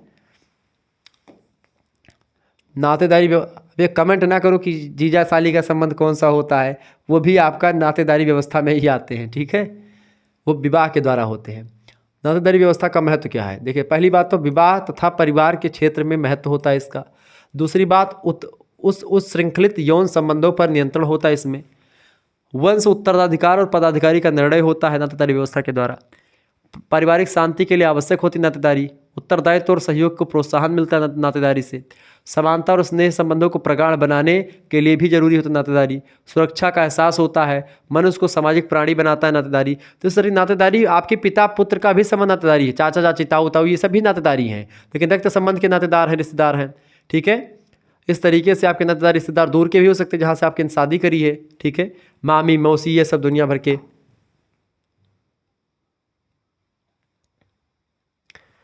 अगला प्रश्न विवाह। आप लोग अभी तक इसका इंतजार कर रहे हैं, बीए काहे के लिए कर रहे हो, विवाह के लिए तो कर रहे हो। बहुत सारे गाँव में बैठते हैं भाई बीए का करते लड़का भाई बीए करते ब्याहे खातिर करते हुए मतलब ये धारणा बनी है कि भाई शादी वगैरह करने के लिए क्या किए बेटा, ग्रेजुएशन कंप्लीट है। तब अगर वो थोड़ा कम पढ़ा लिखा होगा तो पूछे ग्रेजुएशन में काव करे हो है, तब बताइए कि बीए करें, बीए करें ठीक है बीए। मतलब ऐसे धारणा ये बनी हुई समाज में। विवाह बोगाटर्स कहते हैं कि विवाह स्त्री और पुरुषों के पारिवारिक जीवन में प्रवेश कराने वाली एक संस्था होती है। विवाह एक नियमों की व्यवस्था है जो स्त्री और पुरुष को पारिवारिक जीवन में प्रवेश करवाती है। Marriage is an institution admitting man and women to family life. Gillin और गिलिन कहते हैं कि जो है विवाह एक प्रजनन मूलक परिवार की संस्थापना की स्वीकृति विधि होती है, यानी कि परिवार के द्वारा एक लड़का एक लड़की एक साथ, मतलब विवाह के द्वारा एक लड़का एक लड़की एक साथ एक कमरे में रह सकते हैं। ये एक अथॉरिटी देता है विवाह, एक संस्था जो एक अथॉरिटी देता है। एक विवाह किसे कहते हैं? एक विवाह के उस स्वरूप को कहते हैं जिसमें एक समय में एक पुरुष एक ही स्त्री से विवाह करता है। इसके साथ वास्तविक अर्थ में एक विवाह का वास्तविक स्वरूप तो वही होता है, पति और पत्नी से यदि एक की मृत्यु हो जाए तो दूसरा व्यक्ति विवाह ना करे, ये भी एक विवाह होता है। लेकिन कहीं ना कहीं पे अगर मान लेते हो एक की पत्नी हो जाए, मतलब एक की मृत्यु हो गई और वह उसको संतान उत्पत्ति नहीं है तो दूसरा विवाह कर सकता है, या अभी उसकी एज ज़्यादा नहीं तो वो भी विवाह कर सकता है। ये एक विवाह ही होता है। एक व्यक्ति है वेस्टरमार्क महोदय, वो कहते हैं एक विवाह का सर्वोत्तम स्वरूप होता है। ठीक है, वेस्टरमार्क बड़े विद्वान आदमी थे, उन्होंने विवाह पर बड़ा काम किया है। अगला एक प्रश्न है आपका अनुलोम विवाह। अनुलोम विवाह क्या होता है? एक होता है अनुलोम और दूसरा होता है प्रतिलोम। अनुलोम विवाह का मतलब होता है ऐसा विवाह जब एक प्रकार से क्या होता है, उच्च वर्ण का कोई व्यक्ति अपने ठीक नीचे वर्ण की कन्या के साथ विवाह करता है तो उसको अनुलोम विवाह। वैदिक समाज में इस तरह के विवाह को प्रायः हुआ करते थे क्योंकि वर्ण व्यवस्था के बंधन कठोर नहीं थे। आधुनिक समाज में भी प्रायः इस प्रकार के विवाह संपन्न हो रहे हैं, यानी कि जैसे कोई लड़का जो है वो ब्राह्मण है और लड़की शूद्र की कोई है तो शादी बड़े आराम से हो सकती है, इसमें कोई दो राय नहीं है। ये वैदिक समाज मानता था। लेकिन अगर प्रतिलोम विवाह, तो समाज में अनुलोम विवाह मान्य था। और प्रतिलोम विवाह क्या होता है? प्रतिलोम मतलब कि उल्टा है इसका, जस्ट उल्टा। यानी कि अगर एक लड़का शूद्र वर्ग का है और कोई कन्या जो है क्षत्रिय वर्ग की है या ब्राह्मण वर्ग की है या वैश्य वर्ग की कन्या है, तो वो एक प्रकार से शूद्र वर्ग के लड़के के साथ शादी नहीं करेगी या नहीं करती थी। लेकिन जब करती थी तो इसी विवाह को प्रतिलोम विवाह कहते थे। समाज इसको एक्सेप्ट नहीं करता था, लेकिन ऐसे भी विवाह प्रायः हुआ करते थे। ठीक है, ये बात आप ध्यान रखें। तो अनुलोम विवाह जब लड़का जो है उच्च वर्ण का हो और लड़की निम्न वर्ण की हो तो ये हो जाएगा आपका अनुलोम विवाह। लेकिन जब लड़का जो है निम्न वर्ण का हो और लड़की उच्च वर्ण की हो तब वो प्रतिलोम विवाह हो जाएगा। अनुलोम विवाह समाज मानता था और प्रतिलोम विवाह समाज नहीं मानता। ठीक है, प्रतिलोम विवाह का क्या आशय है? प्रतिलोम विवाह के अंतर्गत उच्च वर्ण की कन्या का विवाह निम्न वर्ण के साथ होता है। इस प्रकार के विवाह को निंदनीय माना गया है तथा समाज में इसका बहुत कम प्रचलन हुआ करता था। ठीक है, ये बात ध्यान रखेंगे। इसके अलावा शिक्षा शास्त्र का कल आप लोगों ने देखा होगा, ये लाइव क्लास धुआंधार तरीके से मैंने दी थी। लघु उत्तरीय, लघु उत्तरीय, दीर्घ उत्तरीय, आप इसको भी देख लीजिएगा। पॉलिटिकल साइंस का उससे पहले मैंने दिया और पॉलिटिकल साइंस का मैं और दे दूंगा एक लेक्चर। ठीक है, तो परेशान होने की बिल्कुल ज़रूरत आपको नहीं है। SMS करना है आपको 91 61 93 60 62 पर और हमारे साथ आपको जुड़ जाना है। मात्र और मात्र 100 रुपीज़ में आपके लिए पूरी व्यवस्था कर दी गई है। नाम, यूनिवर्सिटी का नाम और अपने सब्जेक्ट का नाम, सभी विश्वविद्यालय के लिए एक प्रकार से पढ़ाया जाता है शुक्ला स्टडी पॉइंट पर। मात्र 100 रुपये आपको भेजना है, एक स्कैनर सेंड किया जाएगा, उसी पर आपको मात्र 100 रुपीज़ पे कर देने होंगे। उसके बाद में आपको व्हाट्सएप ग्रुप से जोड़ दिया जाएगा और आपके पास सभी सब्जेक्ट की PDF नोट्स मिल जाएगी। ठीक है, यहाँ पर आप क्या मिलेगी? आपको PDF नोट्स मिलेगी, प्लस में आपको वीडियो लेक्चर्स मिलेंगे इंपॉर्टेंट क्लासेस की। इसके अलावा चैप्टर वाइज भी आपको मिल जाएंगे और इसके अलावा आपको और चीज़ें क्या नोट्स सबके मिलेंगे। इसके नोट्स के साथ साथ आपको इंपॉर्टेंट चीज़ों की महासंग्राम वीडियो मैराथन क्लास इन सभी की PDF नोट्स मिलेगी। लाइव क्लास वाले ग्रुप में आपको जोड़ दिया जाएगा, यानी बहुत चीज़ें आपको मिलेंगी। और जब सेकंड सेमेस्टर में आप जाओगे तो आपके लिए एक प्रकार से जब दूसरी व्यवस्था करी जाएगी तो उसमें आपको सबसे पहले इन्फॉर्मेशन दी जाएगी कि आपके लिए कोर्स लॉन्च कर दिया गया है, सबसे पहले आप जुड़ पाएंगे। तो जल्दी से जुड़ने का प्रयास करें। मात्र 100 रुपीज़ में आपके लिए व्यवस्था कर दी गई। मिलती है फिर नेक्स्ट वीडियो में, तब तक के लिए जय हिंद जय भारत। आप सभी का बहुत बहुत धन्यवाद। बहुत एक प्रकार से लंबी क्लास हो गई आज, लगभग 1.5 घंटे हो गई। मिलते हैं फिर नेक्स्ट। धन्यवाद आपका।